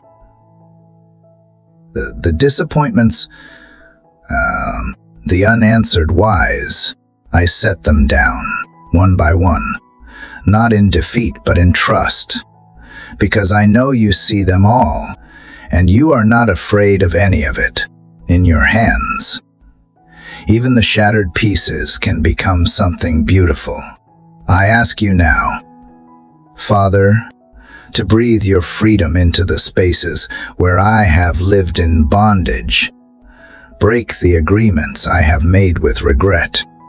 Loosen the lies I have believed about being unworthy of healing.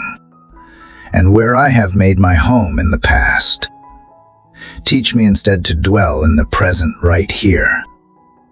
With you, I do not want to be defined by what is behind me, but shaped by what you are doing within me now. You remind me that you are a God who restores, that you waste nothing, that even what the enemy meant for harm, you can use for good. I do not have to rewrite history. I only need to let you redeem it. You are doing a new thing, even if I do not see it yet, even if the path forward feels uncertain. I choose to believe you are already at work. You are clearing ground, planting new seeds, and calling life forth from the ashes. There is something holy about this release. Not dramatic, but deep, a quiet turning of the soul. I can almost feel the roots loosening, the leaves falling, the old things making room for the new. In this sacred exchange, my grief is not invalidated but held. My sorrow is not dismissed but cradled in mercy. I am not asked to forget but to forgive even myself. Father, as I let go, I also let in. Let in the sunlight of hope. Let in the breath of peace. Let in the assurance that you are still writing my story. And this chapter, this brave, trembling chapter of surrender is not the end.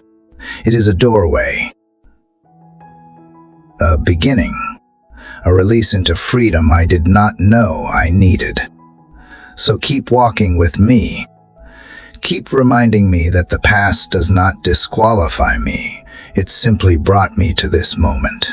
And in this moment, with my hands open and heart bare, I choose to trust you. I choose to trade what has weighed me down for the lightness of your presence.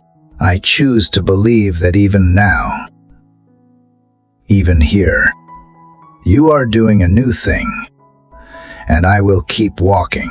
Father, not back, not around, but forward with you, because there is nothing behind me that can compare to what you are preparing ahead, not in fear, but in faith, not in hiding, but in hope, not carrying old burdens, but clothed in new grace. This is where I begin again. Father, as I step forward from the place of surrender, I sense your spirit beckoning me into something deeper. I have released what once clung to me, and now I ask for the strength to fully embrace what lies ahead. You are not only the God of healing, but the God of new beginnings, and I long to walk into what you have prepared for me. The path is unfamiliar, but my heart is learning to follow, not by what I see, but by the quiet trust that grows stronger with each step. I no longer hold on to the things I once believed were essential. The safety nets I built for myself are gone, and I stand exposed before you, not as someone who has it all figured out, but as a child who simply wants to be led. And even in the uncertainty, I feel a gentle pull, a reassurance that you are not asking for perfection, only for my willingness to walk forward with open hands. So, I take this step, however small, believing you will meet me with light for the next. The unknown used to terrify me, but now it feels like an invitation. Not because it is comfortable, but because you are there. Each moment I resist the urge to retreat is a declaration that I trust you more than my fear. This season does not come with clear signs or a mapped-out direction, but it comes with your presence, and that is more than enough for my soul to keep going. I remember now how many times you have led me through valleys I never thought I would make it out of, and yet here I am. You were faithful then, and you will be faithful again. The unknown may stretch ahead like a fog-covered field, but if I listen closely, I can hear the soft echo of your voice saying, "This is the way, walk in it." That is all I need. Not clarity, just your whisper. Even when doubt tries to whisper louder, I will choose to listen for you. I know the sound of your peace. I know the stillness that settles into my bones when I bring my unrest to you. And right now, Father, that is what I offer. I place all my confusion into your hands. I surrender the demand for answers. Instead, I ask you to shape my faith into something that does not need to see the end to take the next step. Let every unknown become a sacred place where you reveal yourself in new ways. Let every detour, every delay, every disappointment be transformed into an opportunity for intimacy with you.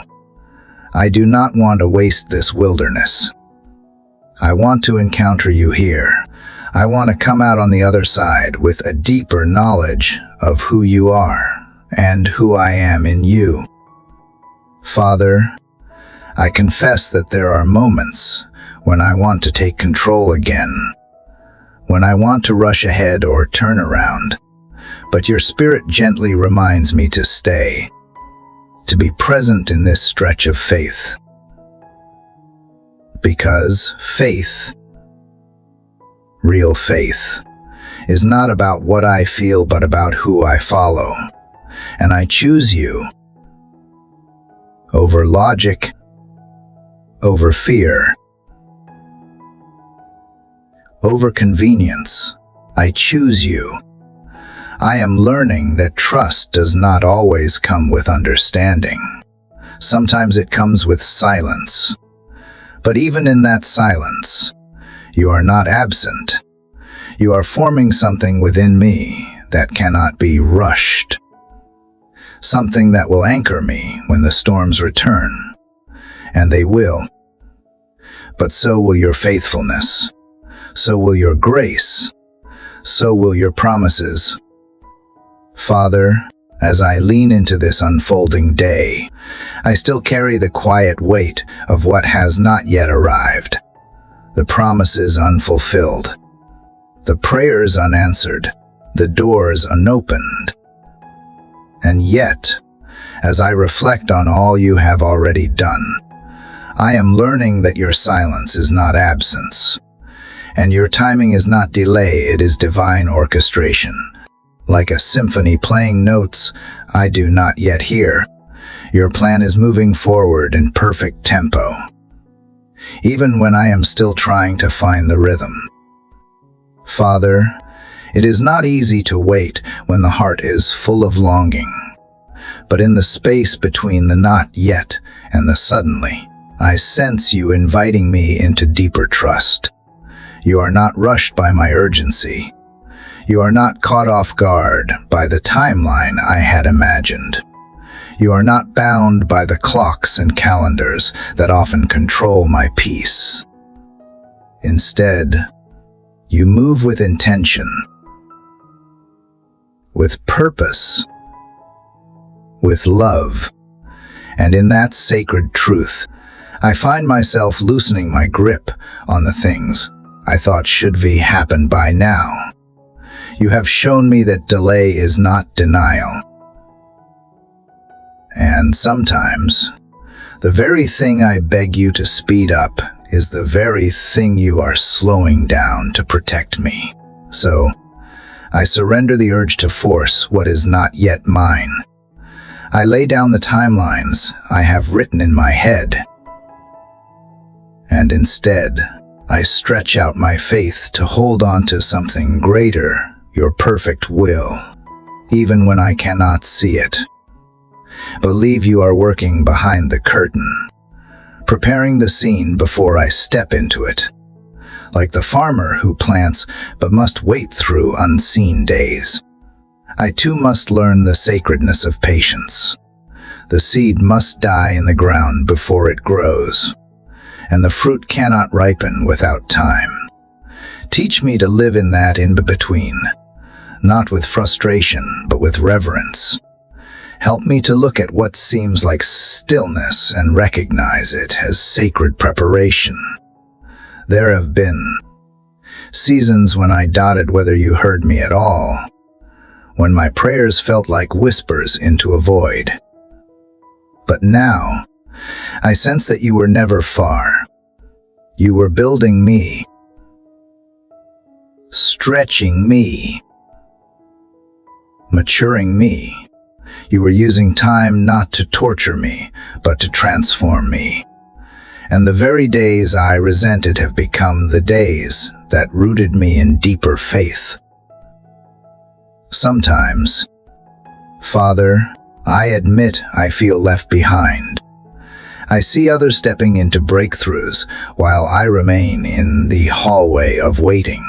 But then you remind me that comparison is the thief of contentment, and that your story for me is not delayed, it is being delicately and beautifully written. No detail overlooked, no moment wasted.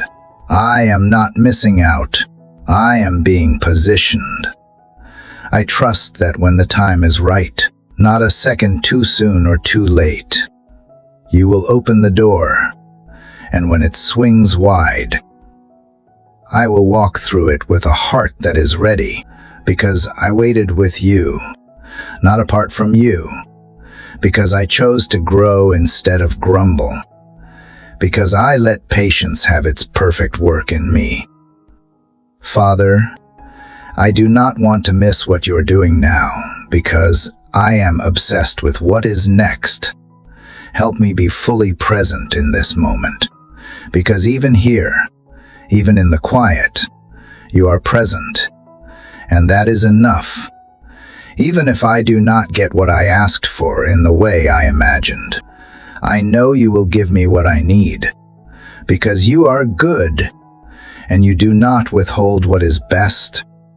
Teach me to pray with open hands, not demanding, but depending, not fearful, but faithful, not impatient, but peaceful.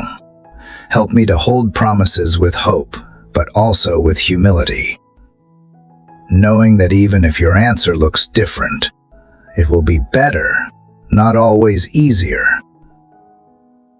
but better, not always faster, but fuller, not always my way, but always your way.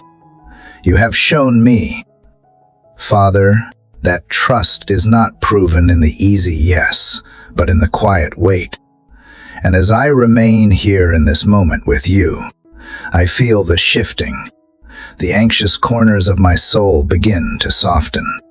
The pressure in my chest eases.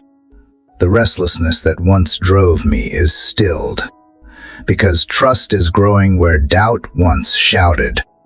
Peace is blooming where worry once rooted. Let my life not be a race to the next miracle, but a daily walk with the miracle worker. Let my prayers not be rushed recitations, but sacred conversations. Let me not see time as my enemy, but as a tool you are using to bless me. Refine me and align me. So, today, even as I wait for things I do not yet understand, I will not waste this waiting. I will worship in the waiting. I will build in the waiting. I will love in the waiting. I will rest in the waiting, because I am not alone in it. You are with me. You are never late. And when it matters most, you will move mountains in a moment and change everything. But until then, you are changing me. Thank you for not rushing what needs to be slow. Thank you for not giving me what I begged for before I was ready to carry it. Thank you for timing my journey with the wisdom of eternity instead of the panic of the present. I am learning that trusting you means trusting your timing too. And so, Father, in this quiet stretch of morning, I will breathe deep and release control again. I will choose peace over panic, faith over frustration, trust over timelines. I will choose you, and in choosing you, I know I will never be late for the life you have prepared for me. So I walk into the mist, into the uncertainty, not because I am brave, but because you are good. You go before me and you come behind. You are beside me in every trembling step. And that, Father, is enough. I do not walk alone. I never have. Even when I could not see you, you never left. Even when I doubted, you remained.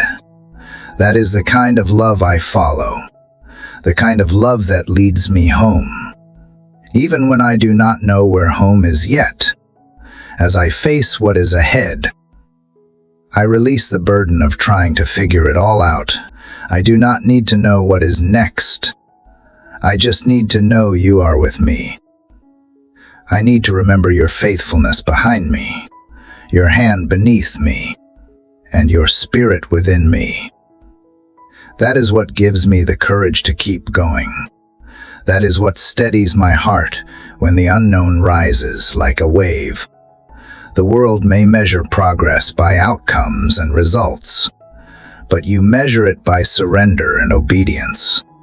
So let this be my offering today, not a flawless performance, but a surrendered heart. Let my trust in you be louder than the chaos around me. Let my footsteps echo with faith, even if they tremble. You are not only my guide, but my destination. And with every step, I draw closer not just to a future you hold, but to you yourself. That is the gift hidden in the journey. That is the treasure found in the dark. You are there, waiting, and you are here, walking.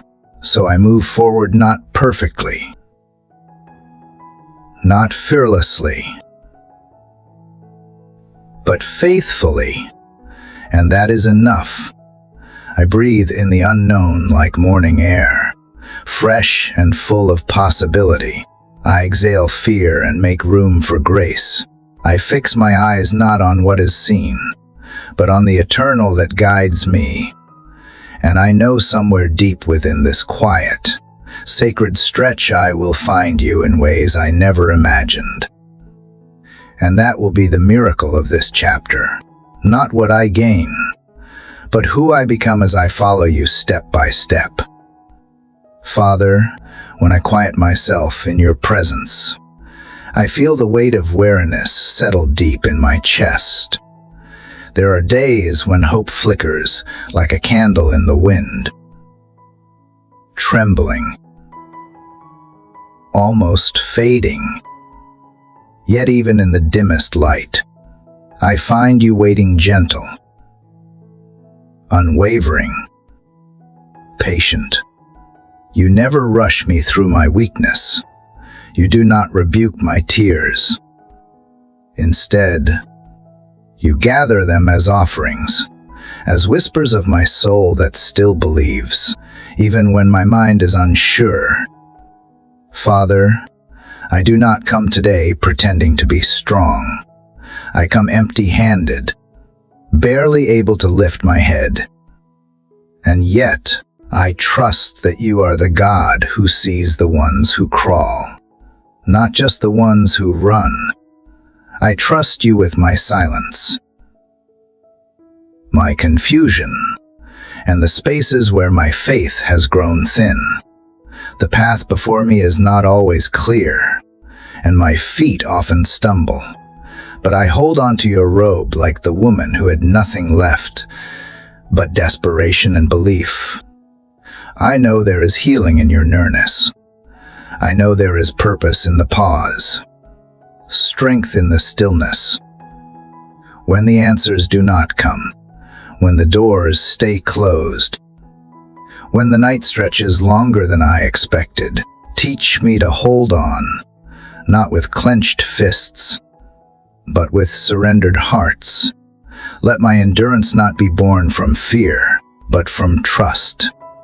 Let my waiting be holy. Let it shape me, not break me. You are the God who renews the weary and lifts those bowed down with burdens. And though my arms are tired, I stretch them toward heaven because I believe you meet me here. Not when I have figured it all out, not when the pain has ended, but in this fragile moment of still reaching. Father, Some hopes I have buried deep beneath practicality. Some dreams I have whispered only in sleep, too scared to say them aloud. But you know them all. You know the ache behind my smile, the courage it takes to wake up, to try again, to love again. And in your mercy, you remind me that no hope is wasted, no cry unheard. So I will hope again, not because I feel like it, but because I choose to believe you are still writing a story with my name in it. I choose to believe that you waste nothing, not my delays, not my doubts, not even my breakdowns. You are the potter who reshapes cracked vessels into glory-bearing forms. You are the gardener who prunes, who waters, who waits patiently for the bloom. And if you are not rushing, then neither will I. Let my soul be still in your timing.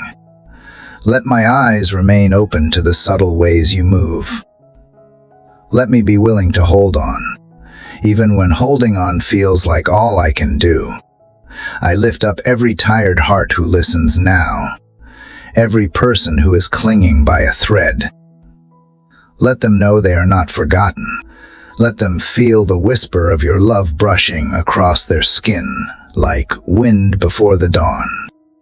Let them find just enough light to take one more step, to whisper one more prayer, to believe one more day. We are not abandoned in our fragility. We are not dismissed in our pain. You are here, in the breaking, in the aching, in the quiet after the storm. And that is enough for now. Let this moment of near collapse become a sacred space of renewal. Let this exhaustion be the soil from which resilience grows. Let our surrender become our strength, because we have nowhere else to run but to you. And that is our safety. That is our sanctuary. That is our hope. Father, I come to you now carrying the fragile peace I gained from simply holding on. After walking through the shadows and reaching for hope with trembling hands, I arrive at this quiet space in my spirit where stillness finally begins to breathe again. The storm is not fully gone, but I feel its noise fading, and in its place, there is a hush sacred and holy. This peace is not loud or triumphant. It is not the celebration of victory. It is the steady rhythm of your presence in the middle of what still feels uncertain. And somehow, that is enough. Somehow, just knowing you are here, with me, makes the unknown less terrifying. Father, this moment feels like shelter, like being tucked under your wing, like resting in a cave while the wind howls outside. And even though I can control the world beyond these walls of prayer, I trust the one who built them. You are my refuge and my fortress, not because trouble disappears when I call your name, but because you remain when everything else crumbles. You remain the same when my emotions shift, when my strength falters, when my clarity fades. You remain when people leave, when plans fail, when days fall apart. And in that steady presence, I find peace not rooted in outcome, but in intimacy. Today, I release the tight grip I have had on things I cannot change. I let go of needing to know the next step, needing to fix what is broken, needing to understand every reason. Instead, I choose to lay my head down in your lap and breathe. I choose to let you carry the weight I was never meant to hold. I choose rest not as an escape, but as an act of faith, because trusting you means trusting that I can striving and still be safe, that I can stop solving and still be secure, that I can stop running and still be seen. You have promised peace that surpasses all understanding. And that is what I lean into now, not the peace that depends on circumstances, but the peace that grows in surrender. I let it settle into my chest like warm oil on a wound, like gentle rain on dry land. I let it seep into the cracks anxiety once filled. I let it soothe the ache that urgency carved into my bones. I let it become the rhythm of this day, the cadence of calm, the melody of stillness, the harmony of trust. And Father, I ask that you teach me to protect this peace. Help me guard it from the chaos of comparison, from the noise of the world, from the pressure to always do more, prove more, be more. Let me become someone who carries peace, not just receives it. Let my presence reflect your calm. Let my words bring stillness. Let my eyes see gently, my tone remain soft, my spirit remain unshaken. Not because I have mastered anything, but because I have rooted myself in you, because I have chosen to remain in the shelter of your shadow, in the safety of your love. Thank you for reminding me that rest is not weakness, that silence is not failure, that stillness is not laziness, that peace is not the absence of pain, but the presence of you. And you, Father, are enough. In every high and low, in every moment I feel too much or not enough. You are the one constant I can return to. So I do, again and again. I return. I exhale the tension. I inhale your nearness. I let this quiet moment stretch as long as it needs. I let this peace become sacred. For those listening who have forgotten how to rest, remind them now that they are allowed to breathe, that it is okay to pause, that it is okay to sit and not solve, to feel and not fix. Show them the beauty of peace that does not require performance. Wrap them in the kind of love that does not rush or demand. Let them feel you like a warm blanket over their anxious hearts. Let them know that right here, in the middle of the unknown, they are deeply and utterly safe. And when the noise returns, when the day asks too much again, let this peace remain. Let it be an anchor, a foundation, a holy resistance to everything that pulls us away from you. Let it remind us that no matter what happens around us, we can always return to this place where you are waiting. Arms open, heart steady, voice whispering, I am here. And in those 3 words, we will rest again. Father, even as I rest in the peace you provide, I feel the stirring in my soul to rise again, to stand, to move, to walk forward with purpose. But the road ahead is foggy. The choices before me blur together, and my heart hesitates. I do not want to take one more step without you. I do not want to lean on my own limited understanding, or be led by my fear, or be swayed by voices that do not echo your truth. So I come now, Father, asking not for a map, but for discernment, not for every answer, but for clarity in my spirit to know which way leads to you. You see the corners I cannot. You see behind every closed door and beneath every polished surface. You know what is real and what is distraction, what is holy and what is a trap dressed in beauty. And I need that sight. I need your wisdom to guide my yes and my no. I need your insight to whisper when it is time to speak, and when silence is strength. I need you to shine a light on the places where confusion tries to reign so that I may walk not with hesitation, but with holy confidence. Father, remind me again that clarity is not always the absence of mystery. Sometimes it is simply the deep knowing that even if I do not see the full picture, I am seen by you. Sometimes it is not the assurance of a smooth journey, but the conviction that each step taken with you is the right one. Teach me to stop obsessing over the destination and to start noticing the beauty of the walk. Show me that discernment begins not in figuring everything out, but in staying close to you, so close that I feel the movement of your spirit before I hear the words. There are decisions before me now that weigh heavily on my heart. Some of them are quiet burdens I have carried without speaking, hoping time would decide for me. Others feel like loud crossroads, screaming for immediate answers. But in both, I place my desire at your feet. I surrender the urge to rush and the pride of assuming I always know what is best.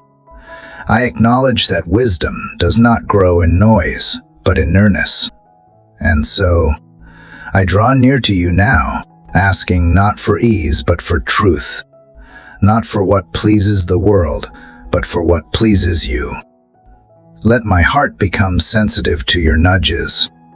Let me not ignore the small discomforts that signal danger, nor overlook the deep peace that confirms your voice.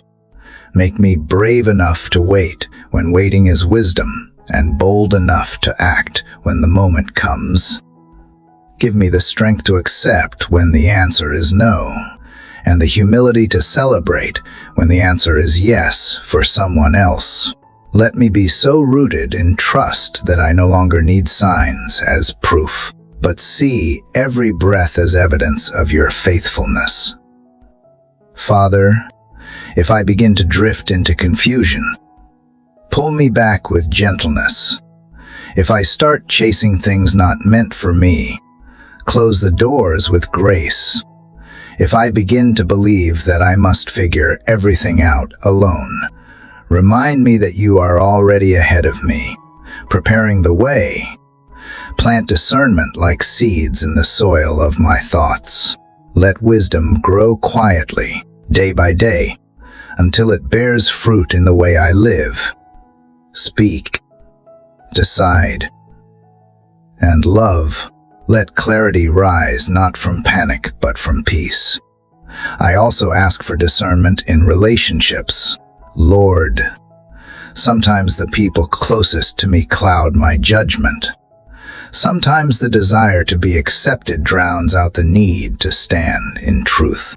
Teach me to see hearts the way you do, to love without losing myself, to give without being deceived, to discern motives not to judge, but to guard what is sacred within me. Help me to recognize which connections are divinely aligned and which ones are gently being pruned away for my growth. Let my discernment be wrapped in compassion, never in suspicion, always in grace. Father, I do not want to walk blindly. I do not want to follow paths just because they seem easy or familiar. I want to walk where your presence leads, even if that path is narrow, even if it is lonely, even if it asks for courage I am not sure I have yet. You are the lamp to my feet and the light to my path. You are not a God of confusion, but of clarity, of peace, of purpose. And I receive that truth now into the very marrow of my being. I claim it not because I have figured everything out, but because I am learning to follow the one who already has. And so, as this day stretches out before me, filled with choices big and small, I ask for your discernment in every step. Let my instincts be shaped by prayer, my decisions drenched in your presence, my thoughts aligned with your truth. May I not look to the left or the right for affirmation, but fix my eyes on you and move forward in faith. Even when I do not know the whole way, I trust the one who is the way. Father, even as you steady my steps with discernment, I sense the unrest that still lingers within, beneath my choices, beneath the plans I attempt to hold together, beneath the brave face I wear before the world. There is a quiet storm, a whirlwind of thoughts that refuse to calm, a tangle of questions, of what-ifs, of unspoken fears that swirl faster than my breath can catch. And so, Father, I turn to you not only for direction, but for the peace that surpasses understanding. I do not ask for all storms to cease, but I ask that you be the calm within them. There is a kind of war that no one sees, the one fought in the silence of the soul, the invisible battlefield of the mind, where thoughts pull in opposite directions, where memories trigger waves of shame, where anxiety builds mountains out of dust. You see that war. Father, you walk into it not with judgment, but with mercy, not with demands, but with comfort. And so I open the door to you now, not to hide the mess, but to invite you into it, to let the light of your presence break through the fog that clouds my inner world. You remind me that peace is not passive. It is not merely the absence of chaos, but the presence of your spirit, anchoring me in truth. It is the steady heartbeat of trust when everything around me feels unstable. It is the courage to rest when my instinct is to strive. It is the confidence to let go of the illusion of control, and to remember that you, not I, hold the universe in your hands. That includes my life. That includes my mind. That includes the fears I have not yet been able to name aloud. Father, I confess I have tried to silence the noise with distractions. I have tried to outrun my thoughts with business. I have numbed the H with habits that offer comfort, but no healing. But none of it lasts. None of it quiets the storm like you do. So now I sit still in this sacred space, releasing the need to solve everything, to fix everyone, to carry what was never mine. Breathe deeply, not because the problem is gone, but because I trust the one who goes with me through it. When my thoughts accuse me, remind me of grace. When regret whispers lies, remind me of redemption. When fear paints worst-case scenarios, remind me of your track record of deliverance. When comparison makes me feel small, remind me of my worth in your eyes. Let every lie be exposed in the light of your word. Let every anxious loop be interrupted by your voice saying, "Peace. Be still." Let me not dwell on what might go wrong, but meditate on all that you have made right. Father, calm the internal storms that others may not even know I carry. The ones that erupt in the middle of the night, stealing sleep. The ones that disguise themselves as irritability, defensiveness, or detachment. You know the root even when I do not. You know the wound even when I have buried it beneath layers of pretending. So reach there. Speak into those hidden places with tenderness. Whisper into the unrest with words. Only you can give words that create stillness just by being spoken. Let your peace guard my mind like a sentry. turning back every thought that does not serve life, truth, or hope. Teach me to take each anxious thought captive and replace it with a promise, a real promise, a living word, not a fleeting mantra, but an eternal truth anchored in who you are. Let peace not be a feeling I chase, but a fruit I nurture by choosing stillness over reaction, prayer over panic, and trust over turmoil. Help me, Father, to extend that same peace to others. Let me not contribute to the noise with harshness, negativity, or fear-driven words. Let my presence carry the weight of peace into every room I enter. Let my eyes reflect a calm that invites others to breathe deeper. Let my words soothe instead of stir, affirm instead of agitate. Let the way I love become a balm to minds more anxious than mine. And may the overflow of your peace through me become a shelter for someone else's storm. Father, when the pressure to perform overwhelms, remind me I am already accepted. When the fear of failure paralyzes, remind me that you do not measure me by my mistakes. When the mental load feels too heavy, teach me to cast every care onto you, not just the loud ones, but the quiet ones too.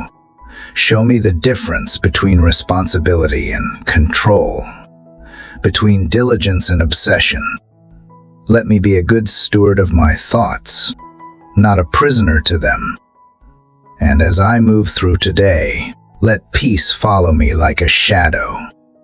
Let it go before me into conversations, into meetings, into decisions I must make. Let it stay with me through interruptions, through appointments, through unknown outcomes. Let me learn to rest in the assurance that whatever comes, I am not alone. The storm does not get the final word. The winds may howl, but you are louder still. The waves may rise, but you walk upon them with feet steady and eyes fixed on me. Let your peace become the atmosphere of my soul, the rhythm of my heart, the lens through which I see the world. Let it be my posture not just for this moment, but for the hours to come, for the temptations that will call for reaction, for the confusion that will demand an answer, for the fatigue that will make me want to give in. Father, let your peace be the foundation I build this day upon. Father, as your peace settles into the corners of my soul, there emerges a quiet space where courage begins to breathe, not the loud kind, not the kind that seeks applause or wears bold colors, but the steady, trembling courage that rises even when hands shake, that chooses to walk forward even when the outcome is unclear, that whispers yes to the day, even when it carries shadows of yesterday's pain. I do not ask you to take away the unknown. I ask for the strength to walk through it with you. This world offers so many reasons to shrink back, to stay hidden, to let fear become the script I follow. But you invite me into something braver. You call me into the kind of courage that does not wait until all is certain, but moves even while afraid.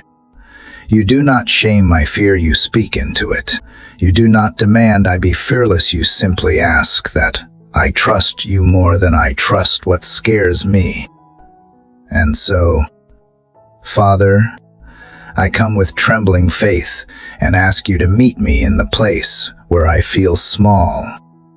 I know there will be conversations today that require more honesty than I feel ready to give, situations that will demand more grace than I feel equipped to offer, decisions that will stretch the limits of my wisdom and the bounds of my patience.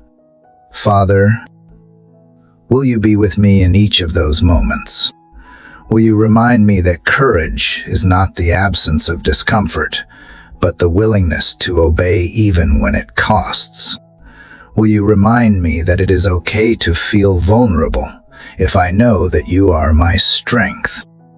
Help me not to confuse passivity with peace, not to settle for silence when truth needs to be spoken. Give me the courage to stand up not in pride, but in righteousness, the courage to say no to what looks easy but leads to regret, the courage to say yes to what requires sacrifice but leads to life, the courage to love without a guarantee of being loved back, the courage to forgive even when the apology may never come, the courage to try again where I have failed before. Father, help me show up fully today, not as someone trying to impress or perform, but as someone rooted in you. Help me carry myself with the quiet confidence that comes from knowing I am held, that no mistake or misstep will remove me from your grace. Let me risk vulnerability. Knowing you are my covering, let me speak boldly. Knowing you are my guide, let me walk humbly. Knowing you are the one who goes before me and behind me. When I am tempted to hide, to retreat into safe patterns, and familiar excuses nudge me forward. When the enemy whispers that I am not enough, remind me that you are. That my courage is not measured by the absence of doubt, but by the presence of obedience. That even the smallest act of faith, taken in your name, becomes a victory in heaven. That even when I feel unprepared, you have already equipped me with everything I need for this moment. And Father, give me courage not only for what I face personally, but for what I see in the lives of others. The courage to speak truth when someone I love is drifting.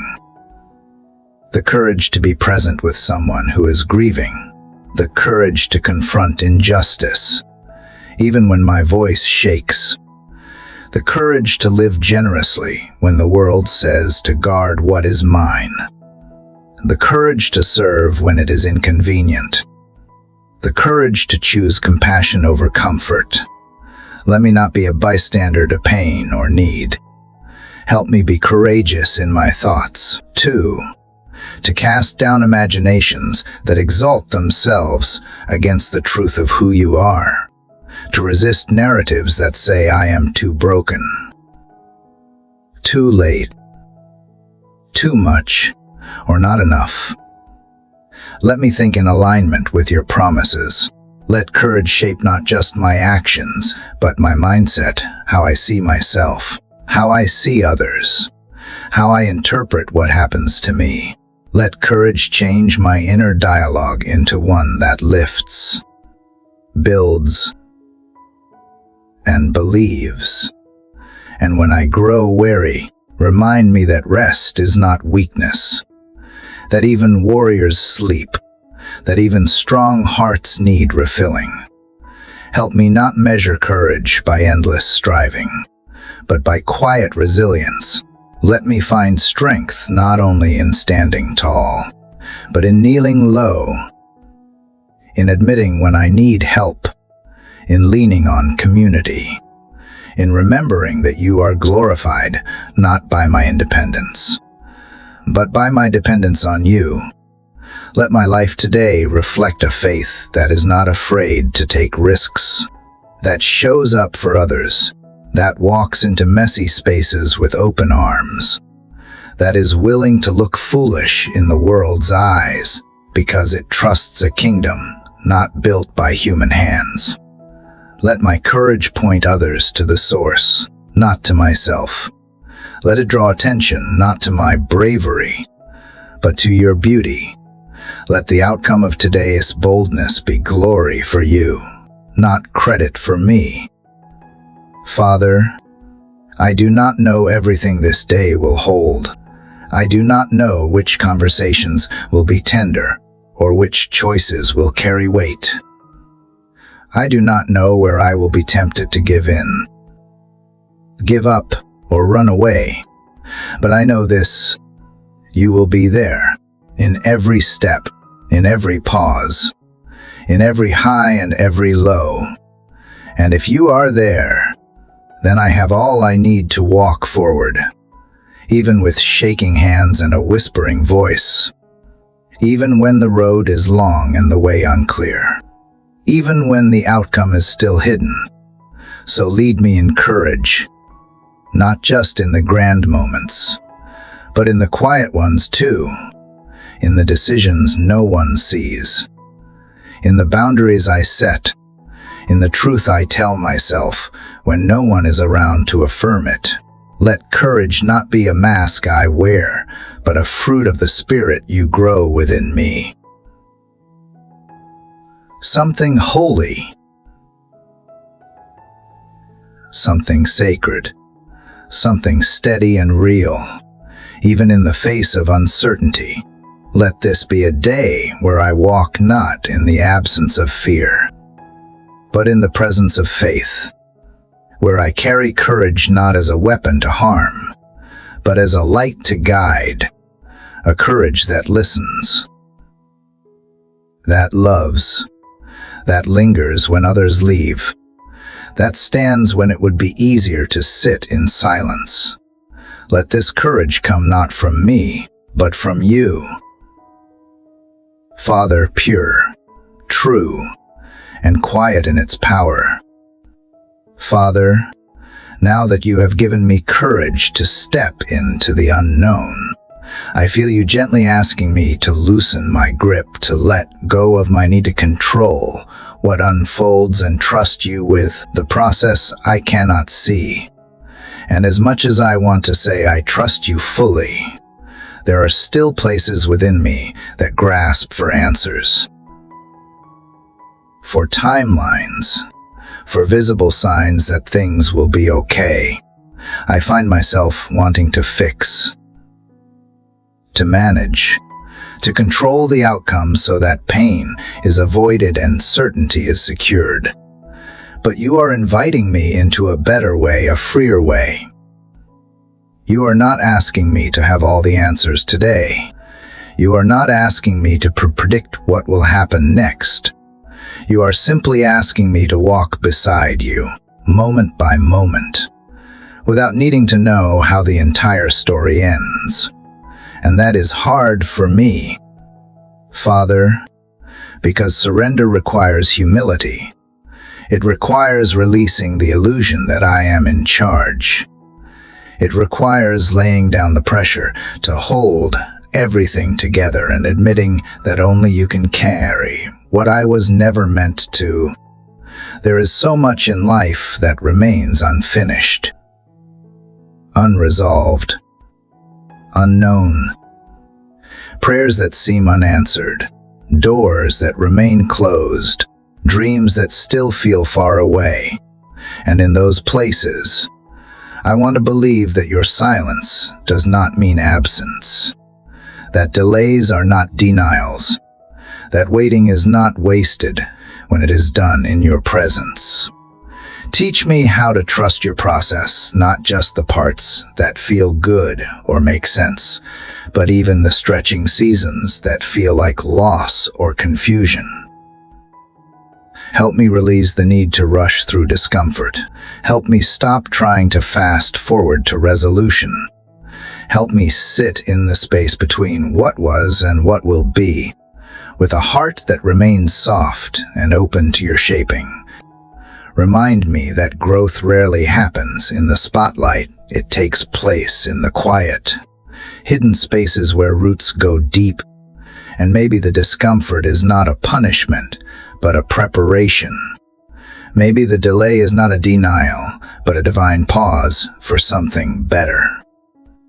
Father, when I feel tempted to take control out of fear, slow me down. Remind me that your timing is perfect even when it does not match my expectations. Remind me that trust is not proven by words alone, but by surrender. That I can let go, not because I am weak, but because you are strong. That peace is not found in having control, but in handing control over to you, over and over again, even when it feels like I might fall apart. Let me rest in the truth that you are already in tomorrow, that the path I will walk has already been seen by you, that every step I take is known by you, and every tear I cry is held by you. Let that be enough for me today. Let that assurance be the anchor when the winds of uncertainty try to uproot me. Let me release the burden of outcomes and embrace the invitation to simply follow. And Father, help me release not just the outcomes I fear, but also the expectations I cling to. Sometimes the life I imagined becomes the very thing that keeps me from embracing the life you are giving me. Help me grieve what did not go as planned. Help me celebrate the beauty that emerges from unexpected places. Help me see that trust does not mean I have to understand. It means I believe you are good, even when the road feels dark. Let me not define my worth by how much I can produce, solve, or achieve today.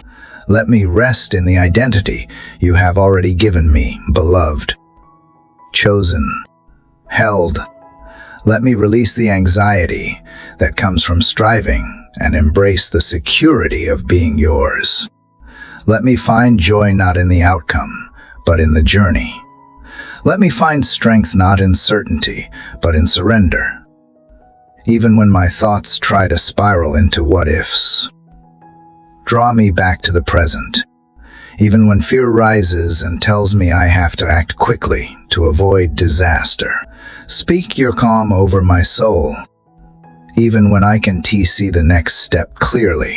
Remind me that one obedient step is all you ask for. Just one act of faith. Just one surrendered breath. Just one whispered yes to whatever you are doing, even if I do not yet see the fruit. I release my need to be the hero of my story. I release the pressure to hold it all together. I release the expectation that I should never feel weak or unsure. I release the lie that I have to be in control to be safe. I release the belief that things must go according to my plan to be good. I release it all into your hands. Father, the past I can fix. The future I can see. The present I can barely manage. It is all yours. And I receive your peace instead. I receive the gentle invitation to be still and know that you are God. I receive the quiet strength that rises in surrender. I receive the freedom that comes when I stop trying to be in charge. I receive the reminder that you are not just with me in success, but also in the process, in the stretching, in the slow progress, in the sacred ordinary. That is enough. So let today be a day of letting go. Let it be a day where I choose faith over force, surrender over control, presence over pressure. Let my spirit be light, not because the day is easy, but because my burdens are no longer mine to carry alone. Let every breath I take be a declaration of trust.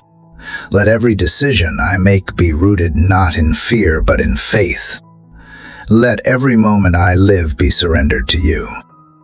Let me walk through this day with open hands and a willing heart. Let me embrace the mystery without needing to solve it. Let me choose to rest when I would rather rush. Let me choose to trust when I would rather worry. Let me be okay with not knowing everything, because I know the one who holds everything. And that is more than enough for my soul. Father, now as I exhale the final breaths of this long, intimate journey with you, My soul feels wrapped in a stillness that is not emptiness, but peace. A peace that has been carved out of the many layers of fear, striving, grief, and surrender that you have gently peeled away, one by one.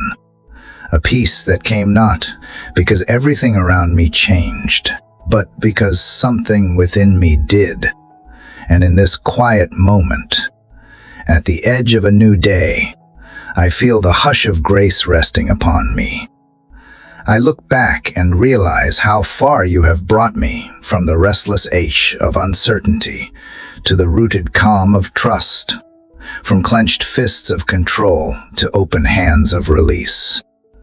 From longing for answers to longing for you, you never asked me to be perfect. You never required that I get it all right. You simply invited me to keep coming, to keep drawing near, to keep opening my heart even when it was trembling. And I did. I kept coming. And you met me in every fragile breath. So now, with a heart steadied by your faithfulness, I step into this new day not as someone who has all the answers, but as someone who has found the one who holds them. I no longer seek the illusion of certainty.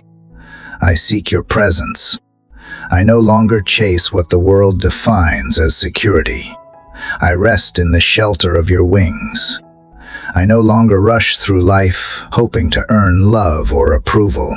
I stand still and receive the love that was always mine in you. Father, thank you for being the voice that quieted my storms, the anchor in my drifting seasons, the steady hand that reached for me when I had no strength left. Thank you for holding space for every tear, every question, every silence. Thank you for never being offended by my humanity, for welcoming my doubts, my breakdowns, my process. You never rushed me to heal. You never scolded me for needing time. You simply loved me through it all. And now, I rise not with all the pieces perfectly in place, but with a soul anchored in hope. I rise not because the night was easy, but because morning has come. I rise with a kind of strength that is born not in striving, but in surrender. The kind of faith that does not need to see the whole picture to take the next step. The kind of joy that blooms even in places still marked by scars. The kind of trust that no longer panics in silence, but leans in deeper. So let this be the beginning of something sacred. Let this be the morning I remember, not for its perfection, but for its presence.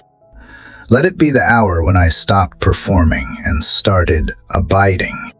Let it be the dawn when I stopped begging for blessings and realized I was already walking in one. Let it be the moment when faith stopped being something I talked about and became something I lived raw, real, unfiltered. I carry forward the quiet lessons. That rest is not laziness, but alignment. That healing takes time and trust. That peace is not the absence of problems, but the presence of God in the middle of them.